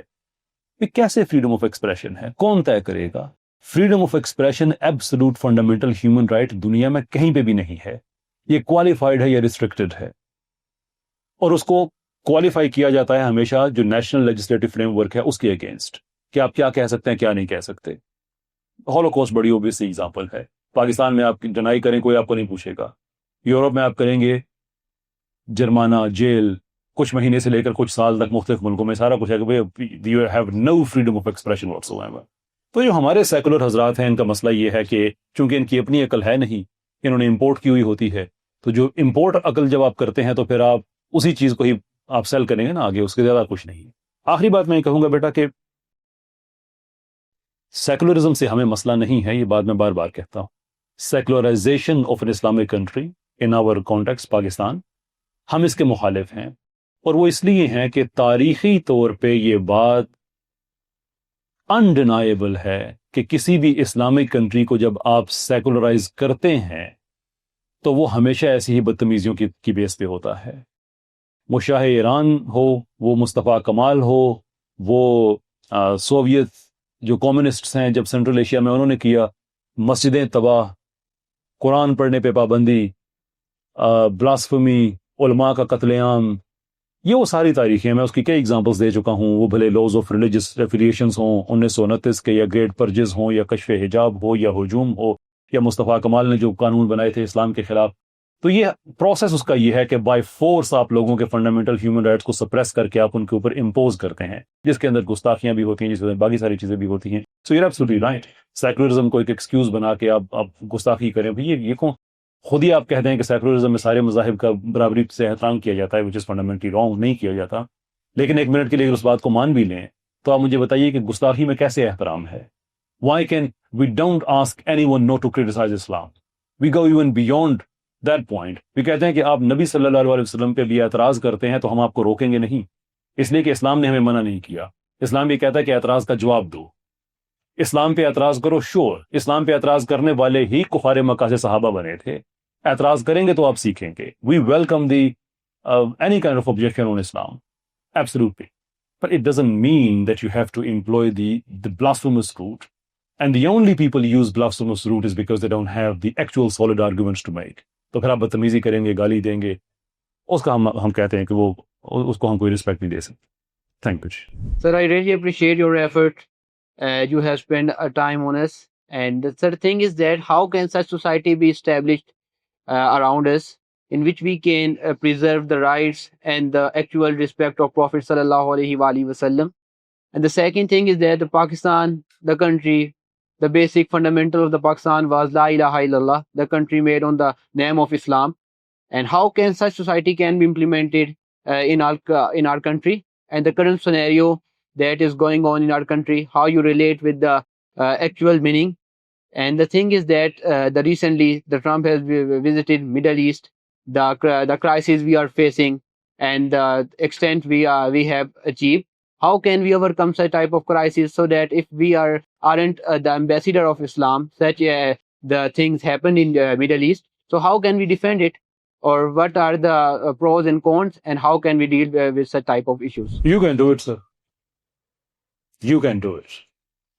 If you understand کہ ایک اسلامی ریاست کیا ہوتی ہے, if you understand کہ آپ کے حقوق کیا ہیں, تو آپ ریاست کو کمپیل کر سکتے ہیں کہ وہ حقوق آپ کو ملنا شروع ہو جائیں as a Muslim, even as a non Muslim, کیونکہ اسلام نے تو حقوق سب کو دیے ہوئے ہیں. Now imagine کہ you are doing it, but now you have 2-3-4 crore لوگ اور شامل ہو گئے ہیں. ووٹ اتنے لوگ دیتے ہیں عام طور پہ. اس لیے ہم ریوائولسٹ کے پلیٹ فارم سے یہ بات کہتے ہیں کہ کوئی نئی پولیٹیکل پارٹی نہ بناؤ, جس پولیٹیکل پارٹی میں ہو اس کے اندر ہی رہو, لیکن لرن کرو کہ as an Islamic country Pakistan میں جسٹس کیسے ہونی چاہیے, پاکستان میں بیوروکریسی کو کیسے بہیو کرنا چاہیے, لیجسلیشن کیسی ہونی چاہیے. وین یو انڈرسٹینڈ دیٹ, تو آپ تقاضا کر سکیں گے. اور رائٹ ناؤ اگر میں آپ سے آپ سے نہیں, کوئی بھی آدمی ہے, اس سے میں پوچھوں کہ آپ بتائیں کہ as a citizen of a Muslim state, آپ مسلم ہیں یا نان مسلم ہیں اس بات کو بھی چھوڑ کے, ایک مسلم اسٹیٹ کے سٹیزنز کے طور پہ آپ کے حقوق کیا ہیں؟ آئی ایم ویری شیور کہ کوئی مجھے 2 بتا سکتا ہے, کوئی 3 بتا سکتا ہے, 10 نہیں بتا سکتا. If you don't even know what you are fighting for, how would you fight for it? تو سب سے پہلے تو اپنے حقوق کو جانے اور اپنے فرائض کو جانے کہ بحیثیت مسلمان ریاست کے آپ کے اس کے ساتھ ٹرمز اینڈ کنڈیشنز ہیں کیا. ونس دیٹ از کلیئر, اس کے بعد آپ پولیٹیکلی ڈیموکریٹکلی اس کے لیے اسٹرگل کر سکتے ہیں, فائٹ کر سکتے ہیں. میں ایک بات جو بار بار کہتا ہوں کہ جس دن آپ کی ووٹ کی قیمت بڑھ گئی اور آپ کو اس کی قیمت پتہ چل گئی, that would be the day that we will change the game. جس دن ووٹ کی قیمت بریانی کی پلیٹ سے ہٹ کر شریعت کی ریکوائرمنٹ پہ چلی گئی, everything will change. But you need to understand کہ آپ ووٹ کس کے لیے دے رہے ہیں, کیوں دے رہے ہیں. اگر ایک دن وہ کہہ رہے ہیں کہ آپ کے موٹر سائیکل کی ٹینکی بھر دیں گے, ہمیں ووٹ دے دیں, یا ٹینکی بھرے گی, بریانی کی پلیٹ ہوگی یا بریانی کی پلیٹ پیٹ بھر جائے گا. بٹ اف دا ریکوائرمنٹ کہ مجھے پاکستان میں فحاشی ختم چاہیے, میڈیا میں مجھے ایکڈیمیا کی ڈی سیکولرائزیشن چاہیے, مجھے بینکوں میں سود ختم چاہیے, وہ ہونا شروع ہو جائے گا. We have to make that start. تو اگلے الیکشن سے آپ اسٹارٹ کر سکتے ہیں. The initiative, the one and only initiative we have to take on the certain ground. Initiative جو ہم آپ کے دیکھنے دینا چاہیے. اپنی یونیورسٹی میں کمپین سٹارٹ کریں. ہم بھی اس ایجوکیشن کو عام کر رہے ہیں الحمدللہ کہ ایک آئیڈیل مسلم اسٹیٹ کیسی ہوتی ہے.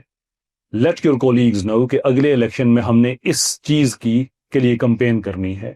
جب ووٹ مانگنے آئیں گے تو ہم ان سے کہیں گے کہ فار ایگزامپل آپ میڈیا میں یہ لیجسلیٹ کریں آپ کہ ہمارا میڈیا 30% کانٹینٹ اپنا ایسا بنائے گا جس سے ہم اپنی آئیڈینٹی سے بہتر طریقے سے واقف ہو سکیں.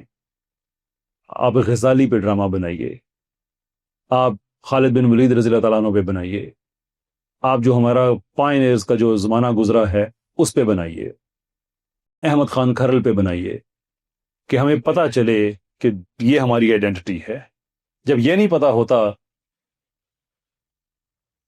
ایک پاکستان میں کامیڈین ہیں ہنسنا منع ہے کہ ہوسٹ کرتے ہیں, تابش ہاشمی صاحب. وہ ہمارے کراچی کے ایک پوڈ کاسٹر ہیں, ان کے ساتھ بیٹھے پروگرام کر رہے, جس میں دونوں بھائیوں کو حیرت ہو رہی تھی کہ دیکھو یار, وہ جو فلاں حدیث بتاتے ہیں نا, پتہ چلا ہے کہ وہ بھی ضعیف ہے, ابھی تک ضعیف حدیثیں نکل رہی ہیں. اعتراض کر رہے ہیں کہ ابھی تک ضعیف حدیثیں نکل رہی ہیں. میں نے اس پہ ایک رسپانس دیا تھا کہ وائی از اٹ کہ مارول کی فلم جو 3 سال کے بعد آنے والی ہوتی ہے, آپ کو اس کے بارے میں پتہ ہوتا ہے, اپنے ریلیجن کے بارے میں آپ کو نہیں پتا.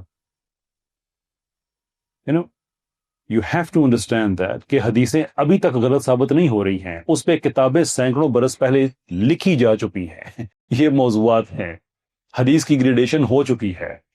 But because you didn't care enough to open those and read them, تو آج آپ کو حیرت ہو رہی ہے because you didn't understand your own religion. You didn't. That's why it is surprising to you. لیکن آپ کا چونکہ ڈی سی مارول، یہ میں ایگزامپل کے طور پہ کہہ رہا ہوں، could be anything else، چونکہ آپ کا اس میں انٹرسٹ ہے تو آپ کو 2-3 سال بعد جو چیزیں ہونے والی ہیں ان کے بارے میں بھی آپ کو پتا ہے. That is the point I'm trying to make, that you need to understand what you're asking for. اپنے ریلیجن کے بارے میں کم سے کم سمجھیں، نہیں تو ہمیں ڈی سی مارول کا پتا ہوگا، اپنی چیزوں کا نہیں پتا ہوگا. تو میڈیا ہمارا اس طرح کا کنٹینٹ پروڈیوس کرنا شروع کرے. یہ آپ کمپین سٹارٹ کرنے کے لیے الیکشن سے کریں، یہاں آپ اسمبلی میں جائیں گے، یہ ایک پریکٹیکل اسٹیپس. ریوائولسٹ میں ہمارا جو کچھ بھی ہے پریکٹیکل ہے بھائی. ڈرامے ہم نے بین کرانے ہیں انشاءاللہ العزیز، عدالتوں میں ان کو گھسیٹیں گے. And I choose this word very carefully, گھسیٹیں گے. It is a metaphor but it's something which is very practical, کہ وہاں پہ ان کو بار بار فیس کرنا پڑے گا. ہم صرف یہ نہیں کہیں گے کہ یہ ڈرامے میں حرام کاری ہے، یہ ٹھیک نہیں ہے. 2-3 پہ ہم نے لیگل پروسیس سٹارٹ بھی کر دیا ہے. اس کے علاوہ ہم یہ سمجھتے ہیں کہ یونیورسٹیز میں فورتھ ریڈنگ ہونی چاہیے، ڈی سیکولرائزیشن ہونی چاہیے. Here I am sir talking to you, want to be challenged and challenging this paradigm. ہم جو بھی کرتے ہیں ریوائولسٹ میں الحمدللہ اس میں ایک پریکٹیکل اسٹیپ ہے. انفیکٹ ہمارے پاس کوئی آ کے آدمی کہتا ہے نا ہم نے فکس سیکھنی ہے، تو ہم کہتے ہیں یو نو وٹ، بہرا شریف چلے جائیں، جامعۃ الرشید چلے جائیں، مدینہ انٹرنیشنل انسٹیٹیوٹ چلے جائیں کراچی، وہاں سے ہم سیکھ لیں. اور کیا سیکھنا ہے آپ نے؟ قرآن کے بارے میں سیکھنا ہے، تنظیم اسلامی کے بہت بڑے بڑے پلیٹ فارم ہیں، وہ سیکھیں. بھائی ہم آپ کو وہ نہیں سکھا سکتے. فحاشی کیسے ختم کرنی ہے، جوائن اس. ہم آپ کو بتاتے ہیں کہ اس کے لیگل مینز کیا ہیں. یونیورسٹیز میں کس طرح سے اس میں ڈی سیکولرائزیشن کرنی ہے، جوائن اس. جگہ جگہ پاکستان یونیورسٹیز میں ہم اپنے چیپٹرز بنا رہے ہیں، اسی لیے بنا رہے ہیں کہ because we have to take these practical steps. ہم پاکستان میں سائنس کو ریوائیو کرنا چاہتے ہیں. الحمدللہ دنیا کے بڑے اداروں کے ساتھ بھی کولیبریشن ہماری سٹارٹ ہونے والی ہے. پاکستان میں کئی جگہ پہ سٹارٹ ہو چکی ہے. نئے فلاسفرز، ٹیک ڈیولپرز، میتھمیٹیشینز، وہ لوگ جن کو اپنے دین پہ فخر ہو لیکن کنٹمپریری ڈسپلنز میں وہ masters who. We need 500,000 of those. We are working on those things. So, you're most welcome to join us, sir, as well, sir. Epic journey ہے، لمبی جرنی ہے. Very bumpy road, very enjoyable. سر تحفظ ناموس رسالت کے لیے ہم کیسے آئین و قانون کے دائرے میں رہتے ہوئے ہم کیسے پارٹیسپیٹ کر سکتے ہیں؟ سوشل میڈیا پر سارے ہم یوز کرتے ہیں ڈفرینٹ پلیٹ فارمز، اس میں اپنا کیسے رول پلے کر سکتے ہیں؟ اب ہمیں کنسپٹ تو کلیئر ہو گیا، سمجھ آ گئی، اب ہم نے آگے کام کرنا ہے، اویئرنیس دینی ہے، ایک بات. دوسرا، فزیکلی کیسے کام کر سکتے ہیں؟ اب جتنے آڈینس یہاں پر آئے ہیں، ہمارا تو الحمدللہ کنسپٹ کلیئر ہو گیا، لیکن جو ہمارے بردر سسٹرز نہیں آ سکے، اور بڑی یونیورسٹی ہے، اور یونیورسٹی میں ہم اپنے اسٹوڈنٹس کو being a Muslim student awareness دینا چاہتے ہیں، تو ہمیں کیسے رول پلے کرنا ہے؟ دیکھیے پاکستان میں قانون بہت اچھا ہے. میں لوگوں سے بات عام طور پہ کہتا ہوں کہ آپ اگر قانون کو استعمال کریں تو آپ کو وائلنس پہ جانے کی ضرورت نہیں ہے. فیمرا کے قانون بڑے اچھے ہیں پاکستان میں. اس کے علاوہ FIA ہے. باقی اگر آپ کوئی بلاسفیمس کنٹینٹ دیکھتے ہیں جہاں پہ کسی نے گستاخی کی ہے، آپ رپورٹ کریں، آپ کے حصے کا کام ہو گیا ہے. Don't have to go beyond that. لیکن اس کے لیے پھر جو فالو اپس ہیں وہ سارے ہمارے پاس بہت اچھے ادارے ہیں. قرآن بورڈ ہے مثال کے طور پہ، اور بہت اچھے اچھے ادارے ہیں جو آپ کی ہیلپ کرتے ہیں. ان کو یوز کریں. قانونی جو لمٹ ہے اس کے اندر رہ کے آپ کام کریں، لیکن قانون یوز تو کریں نا. مین چیز یہ ہے پاکستان میں عام طور پہ لوگ قانون یوز نہیں کرتے، وہ سمجھتے ہیں کہ میں خود ہی قانون ہوں. یہ بات غلط ہے. پھر اس کے علاوہ میں آپ کو ایک ایگزامپل دوں کہ ہمیں ایک میسو لیول پہ ہمیں ایک جو کاؤنٹر میجر ہے ڈس انفارمیشن یا انفارمیشن کے لینڈسکیپ میں آپ کہیں، میں آپ کو ایک ایگزامپل دوں قادیانیت کی. فار ایگزامپل پاکستان میں آپ مختلف شہروں میں 10-12 لوگ آپ شہروں میں آپ جائیں 10-12 شہروں میں، وہاں پہ آپ کچھ 100 لوگوں کو اکٹھا کریں، آپ قادیانیت کے بارے میں پوچھیں، آپ کو 5-7 وہی ٹپیکل جواب ملیں گے جس میں عام طور پہ جذباتیت ہوگی. ایز اے مسلم اگر میں آپ سے پوچھوں for example, here is a test case. ایک قادیانی اگر خود کو مسلمان کہتا ہے تو آپ کون ہوتے ہیں اس کو کہنے والے کہ آپ مسلمان نہیں ہیں؟ کیا حق ہے آپ کے پاس؟ Please I like the answer. میں کوئی ریٹوریکل سوال نہیں پوچھ رہا. Any one? سر یہ کہہ رہا تھا 1970 کتنے میں، اور اس سے پہلے وہ مسلمان تھے. جب یہ تحریر میں نہیں تھا were they Muslims then sir? No. It means کہ وہ کانسٹیٹیوشن کے سے اس کا تعلق نہیں ہے. So again, on what basis can we say کہ آپ کافر ہیں؟ جی سر. بیسیکلی جب ہمیں دین بتاتا ہے کہ ایک انسان مسلمان تب ہوتا ہے جب وہ کلمہ طیبہ کو صحیح معنی میں اس کو ایکسیپٹ کرتا ہے، زبان اور اپنے انٹرنل سے اس کو ایکسیپٹ کرتا ہے کہ میں گواہی دیتا ہوں کہ اللہ ایک ہے اور آپ صلی اللہ علیہ وآلہ وسلم کے اوپر رسالت ختم ہوتی ہے. جو بندہ اس کا اقرار کرتا ہے وہ اسلام کے پہلے پلیئر کو سکسیسفلی پاس کرتا ہے, تب وہ ایک مسلمان کلیئر ہو سکتا ہے. رائٹ ناؤ میں آپ کو 15 قادیانی آرگومنٹ ایسے دے سکتا ہوں جو ایگزیکٹلی اسی چیز پہ یقین رکھتے ہیں, انکلوڈنگ ختم نبوت, کیونکہ ان کے ہاں جو نبوت ہے ایسے بھی ان کے پاس آرگومنٹس ہیں کہ یہ ذیلی ہے, ایک طرح کی آپ کہہ لیں کہ سبارڈینیٹ ہے, تو ختم نبوت تو وہ بھی ایمان رکھتے ہیں. جیسے آپ نے پہلے کہا کہ حضرت حذیفہ رضی اللہ تعالیٰ عنہ کی آپ نے بڑی پیاری ایگزامپل دی, کیا انہوں نے کہا کہ اللہ ایک ہے, ہی ایکسیپٹ سیم. یہ جب حجۃ الوداع کا خطبہ تھی آپ صلی اللہ علیہ وسلم نے فرمایا آج میں نے تمہارے لیے تمہارا دین مکمل کر دیا, اس کے بعد تمہارے پاس کوئی ہدایت ہے, کوئی نبی آئے گا. اس میں simple see that he accept this. And that's exactly what they will say کہ ہم اس بات کو مانتے ہیں. therefore ہم جس آدمی کو اپنا نبی کہتے ہیں, ہم یہ نہیں کہتے کہ وہ کوئی ایڈیشنل نبی آ گیا, بلکہ ہم یہ کہتے ہیں کہ اس نبی کے تحت, اس نبوت کے تحت ایک نبوت ہے جو کہ اسی کی نبوت ہے بنیادی طور پہ. It's not something new, it's just the extension of it. Sir آپ صلی اللہ علیہ وسلم نے فرمایا اگر میرے پاس کوئی نبی ہوتا تو حضرت عمر ہوتے. اگر ان کے دور میں اگر ان کو یہ ضرورت پیش نہ آئی کہ اسلام کو آگے لے جانے کے لیے کسی اور سہارے کی ضرورت ہے, تو how can they claim that there can be assistance, اور آپ صلی اللہ علیہ وسلم کو کسی اور بندے کی ضرورت ہے دین کا کام آگے لے جانے کی. یہ سب نہ ہوگا. اور وہ آپ کو اس حدیث پہ آپ کو 18 اعتراضات کر کے دکھا دیں گے کہ فلاں فلاں نے کہا یہ حدیث میں یہ صحت ہے, یہ ہے, وہ ہے, وغیرہ وغیرہ, اس طرح کی باتیں آپ کو کر کے دکھا دیں گے. Look, I don't mean کہ ہم اس کو نا, the point I'm trying to make is کہ ہمارے پاس جو آرگومنٹ ہیں یہ سارے وہ ہیں جو آپ نے پہلے سنے ہوئے ہیں, ہم ان کو ریپیٹ کر رہے ہیں. That is the point we are making کہ ہمارے پاس وہی کچھ جذباتی باتیں ہیں جن کو ہم ریشنلائز کرنے کی کوشش کرتے ہیں, but we don't make that rational case as to why we believe کہ آپ مسلمان نہیں ہیں. اب جس کا طریقہ کار ہے وہ یہ ہے کہ آپ ان پہ الزام لگانے سے سٹارٹ نہ کریں کہ آپ دائرہ اسلام سے خارج ہیں, بلکہ آپ ان سے پوچھیں کہ آپ کے نزدیک ہم کیوں دائرہ اسلام سے خارج ہیں. And this is what they believe, by the way, کہ آپ دائرہ اسلام سے خارج ہیں. آپ کے صرف ایک سوال کرنے سے وہ دھائیوں کا نیریٹو الٹ جاتا ہے کہ آپ کون ہوتے ہیں ان کو غیر مسلم کہنے والے, جبکہ اب سوال یہ ہے کہ آپ کون ہوتے ہیں ہمیں غیر مسلم کہنے والے. Pure rational inquiry. اب اس کا جو آپ کے دو میں سے ایک جواب دیں گے, ان کے پاس بھی کلیئر جواب نہیں ہے. ایک یہ ہوگا دیکھیں جناب, آپ اگر ایمان نہیں رہیں گے ایک نبی پہ تو آپ کافر ہی ہوں گے نا, تو بات ختم. آپ نے تو ہمارے ہاتھ میں دلیل دے دی کہ اس بیس پہ اگر آپ ہمیں دائرہ اسلام سے خارج سمجھتے ہیں تو اسی بیس پہ ہم آپ کو دائرہ اسلام سے خارج سمجھتے ہیں. اس لیے کہ ہم آپ کی بات نہ مانیں تو پھر ہم تو آٹومیٹکلی ہو گے نا دائرہ اسلام سے خارج. اور اگر ان کا دلیل یہ ہے کہ نہیں بھائی آپ تو مسلمان ہیں, تو آپ ان کو وہ سارے آرگومنٹ دکھا سکتے ہیں ان کے خلفاء کے جس میں لکھا ہوا ہے کہ یہ جو مسلمان ہیں, جو ان کے جس کو وہ نبی کہتے ہیں اس کو نبی نہیں مانتے, وہ صرف کافر نہیں بلکہ پکے کافر ہیں. Do you deny all those things? وہ تو آپ کے ایمان کا حصہ ہے, وہ تو پڑھنے سے آپ کو ثواب ہوتا ہے کیونکہ آپ کے خلفاء نے لکھا ہوا ہے. تو اب آپ ایک ریشنل انکوائری میں چلے گئے ہیں کہ بھائی یہ آپ کر رہے ہیں, آپ ظلم کر رہے ہیں. اور دوسری بات ہے کہ ہم آپ سے کیا کہتے ہیں, ہم آپ سے کہتے ہیں کہ اس بیس پہ آپ دائرہ اسلام سے خارج ہیں.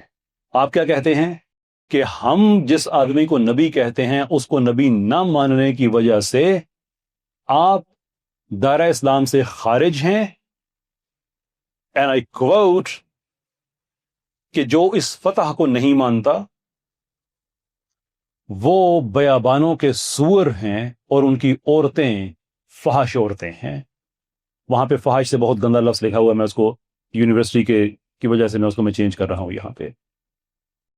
So now you have the right to ask the question کہ آپ کا یہ شکوہ ہے کہ آپ ہمیں دائرہ اسلام سے خارج سمجھتے ہیں, جبکہ آپ نے یہ کام سٹارٹ کیا ہے کہ ہم دائرہ اسلام سے خارج ہیں اور ہمارے لیے آپ کے پاس گالیاں ہیں جو آپ کے ایمان کے مطابق یہ گالیاں دینے کا ثواب بھی ہوتا ہے. یہ بھی ان کی کتابوں میں لکھا ہوا ہے. all of a sudden مظلومیت ساری پلٹ گئی ہے. اب مظلوم ہم ہیں, ہماری عورتوں کو گالیاں, ہماری ماں بہنوں کو ہمیں گالیاں, ہم دائرہ اسلام سے خارج کیوں؟ Because we disagree with you. ہمیں ڈس ایگریمنٹ ہو تو کرسچن سے ہو, لیکن کرسچن سے ہم ڈس ایگری اس لیول پہ کیوں نہیں کرتے جس لیول سے آپ کرتے ہیں. بھئی آپ نے تو نبی نیا بنا لیا نا, انہوں نے تو خدا ہی نیا بنا لیا. نبی تو بہرحال مخلوق ہے، خدا کا مقام تو نبی سے بہت بڑھ کے ہوتا ہے.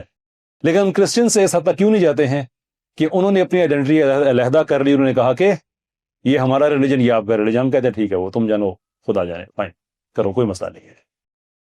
تم لوگ یہ کہتے ہو کہ نہیں، جو تمہارا ریلیجن ہے نا وہ تمہارا نہیں ہے، وہ ہمارا ہے. وہ آج بھی اپنا ریلیجن علیحدہ اگر کر لیں تو ہم کہیں کہ ٹھیک ہے بھائی، تمہارے ریلیجن میں ایسا ہی ہے، گالیاں نہ دو، اس کو سواب نہ سمجھو، ٹھیک ہے وہ ایک اور چیز ہے. لیکن علیحدہ کر لیا تو کر لیا، ایک نبی نہیں 6 نبی اور لے کے آ جاؤ، ہمیں کیا اعتراض ہے؟ ہمارا تم سے تعلق نہیں ہے نا کوئی. لیکن وہ یہ نہیں کہتے. وہ کرسچنز کا معاملہ نہیں ہے کہ یہ ہمارا ریلیجن وہ آپ کا ریلیجن. وہ یہ کہتے ہیں کہ ہمارا ہی ریلیجن، تم سب کافر. یہ ہے اس کا ریشنل رسپانس کہ آپ انہیں بتائیں کہ آپ کی طرف سے یہ سارا کام سٹارٹ ہوا، ہماری طرف سے نہیں ہوا. But you need to have that rationality. You say I disagree with the arguments you make. آپ میں سے کتنوں کو یہ بات پتا ہے کہ وہاں پہ جو باتیں لکھی ہوئی ہیں مرزا کی کتابوں میں، ان میں یہ بھی لکھا ہوا ہے کہ کربلا میرے لیے ایک سیرگاہ ہے اور سینکڑوں حسین میرے گریبان میں پڑے ہوئے ہیں. ہمارے لیے وہی 5-7 باتیں ہیں. جب when you demand میں ڈیمانڈ کرنا چاہتا ہوں، آپ نے حضرت ابوبکر رضی اللہ تعالیٰ عنہ کی شان میں گستاخی کی ہے، حضرت عمر کی شان میں نام لے لے کے کی ہوئی ہے، اہل بیت کی شان میں گستاخی کی ہوئی ہے، اہل بیت کی خواتین کا نام لے لے کے گستاخی کی ہوئی ہے. ان کی کتابوں میں لکھا ہے اور وہ کہتے ہیں پڑھنے کا ثواب ہوتا ہے. بھی مظلوم تو ہم ہیں، ہم مظلوم ہیں. But you need to have that rational structure of argument کہ جس کی وہ نہیں کرنا کسی کا جیلی نے بات کیا اٹھ کے اس کو مار دو. یہ کیا ہے بھائی؟ آپ سے ریشنلی آرگو کریں. پاکستان میں قوانین ہیں، ان کو یوز کریں، جو طریقہ کار ہے، جو ایک مہذب طریقہ ہے. جب آپ ان کے آرگومنٹس کو پڑھیں گے نہیں، اپنے آرگومنٹس ڈیولپ نہیں کریں گے، تو غصے میں پہلا کام یہ ہوگا وائلنس. اور یہ کام کرتے ہوئے آپ کس کے ہاتھ مضبوط کر رہے ہیں؟ Try to understand. It's not about my personal gratification. It's about religious duty, جو اپنی ذات سے آگے کی انسان کرتا ہے on fiduciary terms. Sorry، کون سا میں نے ٹویٹ کیا ہے قانون کے خلاف؟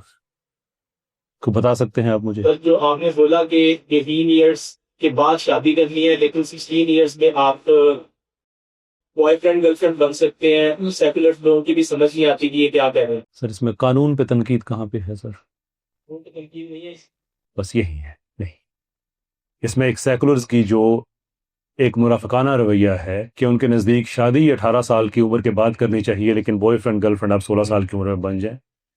یہ تو بات میں جب قانون یہ بنا ہے، اس سے میں پہلے بھی کہتا تھا، اس سے میں بعد میں بھی کہتا ہوں، قانون کل چینج کر دیں میں پھر بھی یہ بات کہوں گا کہ اس سے ایک منافقت سامنے آتی ہے. مجھے صرف یہ پاکستان کے سیکولرز بہت اعلیٰ لیول کے وہ ٹریگر کیوں ہو گیا ہے، just don't get it. Somehow they assume کہ میں اس ایکٹ کی بات کر رہا ہوں. میں نے تو ایکٹ کا کسی جگہ پہ حالانکہ لوگ مجھے کہتے ہیں کہ آپ اس ایکٹ پہ بات کریں، تو میں کہتا ہوں کہ بھائی میں just for the sake of it کسی چیز میں نہیں کود سکتا. میں اس کو دیکھوں گا کہ ریاست بحیثیت مجتہد ایسا قانون بنا سکتی ہے، نہیں بنا سکتی، ان کی ریزننگ کیا ہے، علماء سے انہوں نے مشورہ کیا، علماء نے کیا کہا.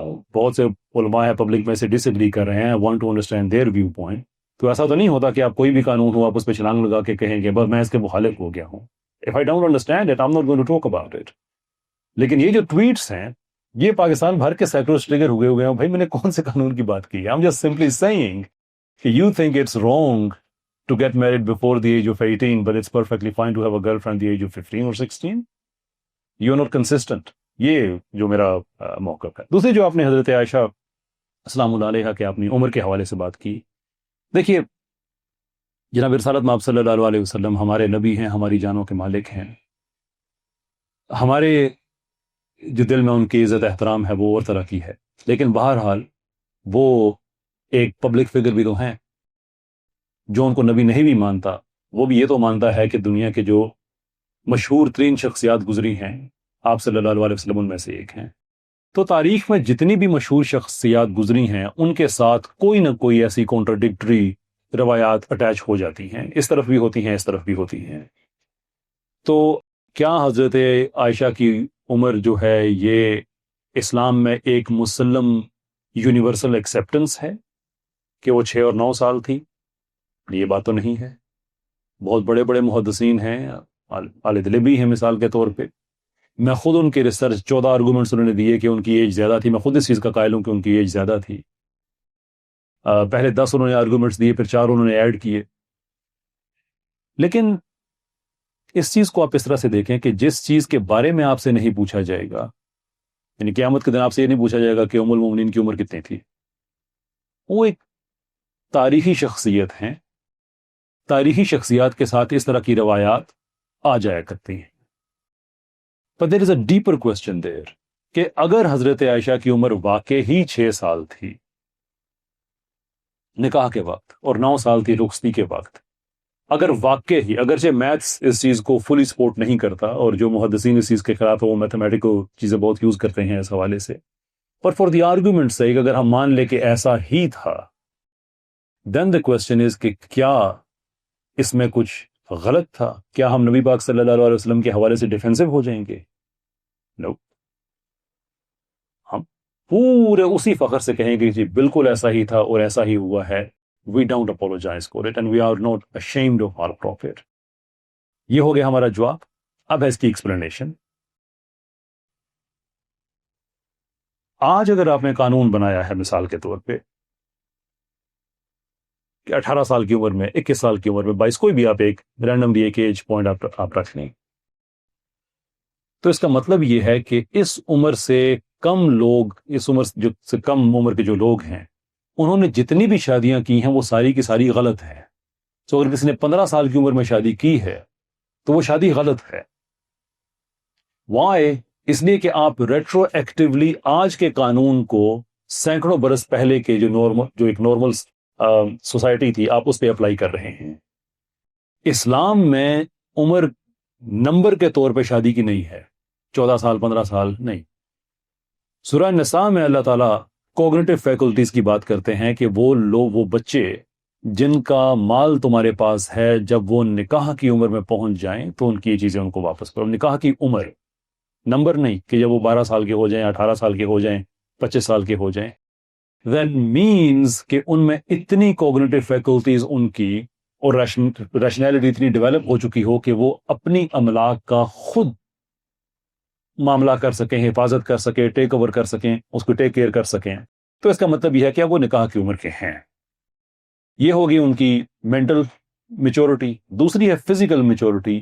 اگین اسلام نے آپ 18 سال کی عمر میں بھی شادی نہیں کر سکتے اگر فزیکل ہارم کا خطرہ ہے، کیونکہ اسلام نے اس کو ایج لمٹ نہیں کیا in terms of a number. فقہ میں آپ کو مل جائے گا، لیکن شریعت میں آپ کے اندر، وہ فقہ کے اندر بھی بہت ایکسٹریم جو سچویشنز ہوتی ہیں اس کے اندر ہوتا ہے. عام طور پہ ایسا نہیں ہوتا. اسلام یہ کہتا ہے کہ آپ فزیکلی اگر ایبل ہیں اور مینٹلی آپ ایبل ہیں کہ اپنے معاملات کو آپ کر سکیں، شادی ہو سکتی ہے. 21 سال کی عمر میں بھی اگر آپ مینٹلی ایبل نہیں ہیں یا فزیکلی ایبل نہیں ہیں تو پھر بھی نہیں. 9 سال کی عمر میں آپ اس میچورٹی کے لیول کو پہنچ گئے تو پھر بھی ہو سکتی ہے، because Islam will not put a number on it. نکاح کی عمر وہ ہر انسان کی ڈفرینٹ ہے. اس لیے آج کے قوانین کو سامنے رکھ کے ریٹرویکٹیولی کل اگر ہم قانون بنا دیں مثال کے طور پہ کہ 9 سال کی عمر میں شادی جائز ہے، کوئی اعتراض باقی رہے گا؟ کوئی؟ جو آج کا قانون ہے وہ آج کا قانون ہے. آج اس کو اگر یہ اعتراض ہے نا کہ انہوں نے کم عمر بچی سے شادی کی تھی، تو آپ یہ کہہ رہے ہیں کہ کون بچی ہے کون بچی نہیں، ہم لیگلی ڈیفائن کر رہے ہیں. تو اگر آپ نے 18 سال کی عمر طے کی ہے تو اس کا مطلب ہے کہ جو 17 سال کی ہے وہ بچی ہے، 16 سال کی ہے وہ بچی ہے. دیٹ از ٹو سے کہ Chinese history, Arab history, Persian history, European history, ہزاروں سال سے وہ بچیاں جو 14 15 16 17 سال کی عمر میں جن کی شادیاں ہو رہی ہیں وہ سب کے سب غلط تھے، سارے کے سارے غلط تھے. وائی؟ بیکاز آج ہم نے ایک ایج سیٹ کر دی ہے. یونیورسل پرنسپل ہے لو کا. آپ کو پتا ہے لو کی کچھ پریزمپشنز ہوتی ہیں، آپ واقف ہیں اس چیز سے؟ لو کی پریزمپشنز کا مطلب یہ ہے کہ کچھ چیزیں وہ قانون کے اندر امپلائڈ ہوتی ہیں، جیسے innocent until proven guilty according to law، یہ ایک لیگل پریزمپشن ہے. ایسے ہی ایک لیگل پریزمپشن ہے کہ law does not act retrospectively. اس کا مطلب یہ ہے کہ قانون جب بنا ہے تو وہ اس کے آگے جاتا ہے، اس کے پیچھے نہیں جاتا.